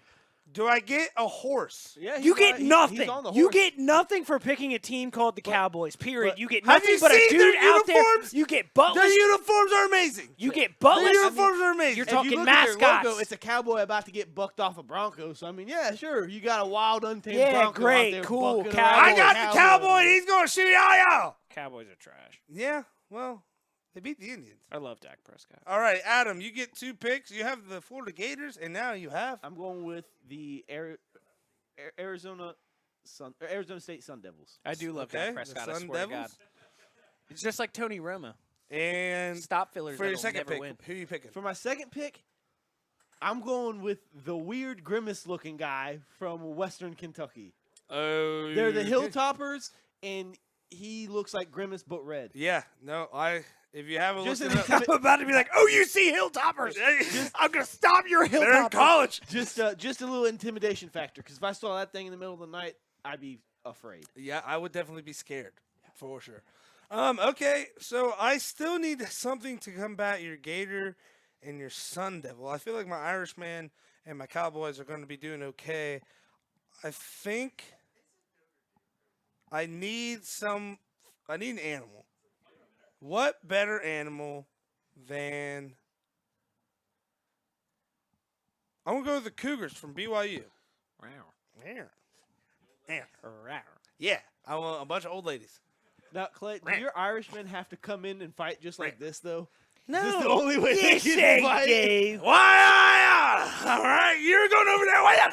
You bloody bloke, I'll give you a stiff one, will ya? I'd be worried about the Gators, too. With a Tell guy you like right that. now, I'll Come give you here, a Gator. good bashing if you don't get at me, Listen, he's my bollocks. bait for the Gator, okay? It's all bollocks. What, you guys just plan on getting them full so they don't want to eat no more? Wake Forest Demon Deacons. All righty. Oh, so you got the Demon Deacons, okay? That's a good one. I got like armies. It's Aztecs plural, right? And, yes.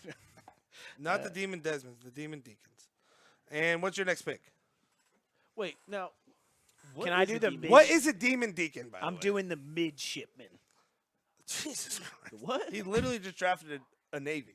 Wait, Wait, yes. isn't it a goat? So, here's the whole reason. Wait, it's you a just goat. drafted It's a a goat! I told you it's either that or the UNC Tar Heels thing, and I'm just doing Oh, that because okay. it's got a big sack. Like But I don't like the Tar Heels. But the midshipman. And the reason I do that is shout out to the gentleman that came up to me and literally talked to us about the college football helmets.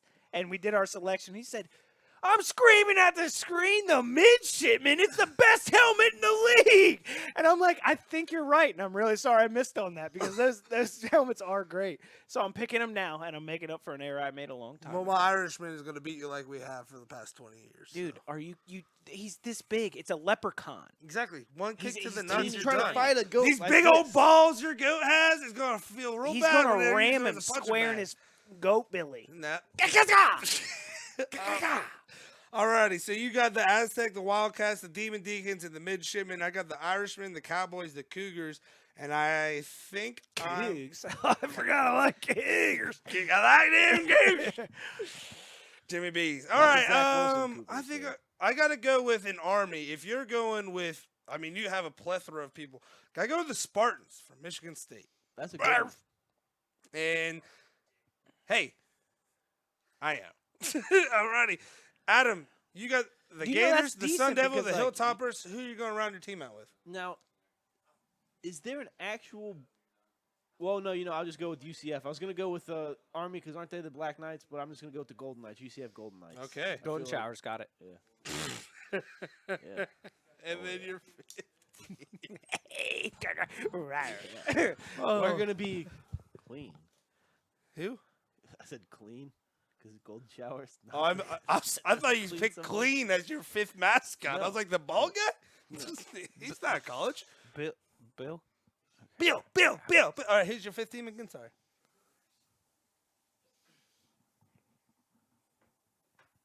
Honestly, this is a tough one. I didn't think I'd get this far. You were the one that said 5 rounds. I didn't think I'd get this far. Also, we should do 5 rounds. Yeah, I didn't think you'd go for it. So I'm gonna have to go with the. I'm gonna have to go with the Memphis Tigers. All right, you're going to go with the Tigers. Now, I'm going to go with somebody that's going to beat the Huskies and everybody else. I'm going with the Musketeers of Xavier. Sleeper pick. Killing all of you. Damn it! That was the other one. I know I had two. I was coming from thinking of them, this. but I didn't know if they actually had a guy walking around in a Musketeer. They do. Yeah, I didn't know. Yeah, and he's I a- wasn't gonna risk it. And speaking of mascots, St. Trace mascot, I will see you Saturday, and I am coming for you, buddy. You heard it here. I'm coming for There's you. a reason we didn't pick no Pioneers. Because on I'm this coming list. for you. Cause y'all ain't good. So, yeah, The team's Tony, good. you St. have Trace one good. more Very good. pick for your mascot. You got the Aztec, the Wildcats, the Demon Deacons, the Midshipmen, not the Pioneers, and something else. So when battles are long, That's what she said. you're gonna need some to eat. That's what she said. Syracuse orange. What's better That's during a just- hard-fought battle, best just part like about Little League that- soccer practice, is He's some saying- orange slices. He's saying that it's a man. It is a man with the face. It's an orange with the face. They are looking into You're this eating man's a person. eyes. His whole family, if I I need will to. eat you and your family. They're peeling His him whole alive. family, if He's I need to. Screaming in agony. Dubs or dubs. Ask Dan Campbell. I immediately started thinking of Sausage Party. Yeah. All Potato right. getting peeled. Sausage Party was the original name of our podcast, wasn't it? No, that's That was what we just did an event we before went- the podcast. That was just an event we did before.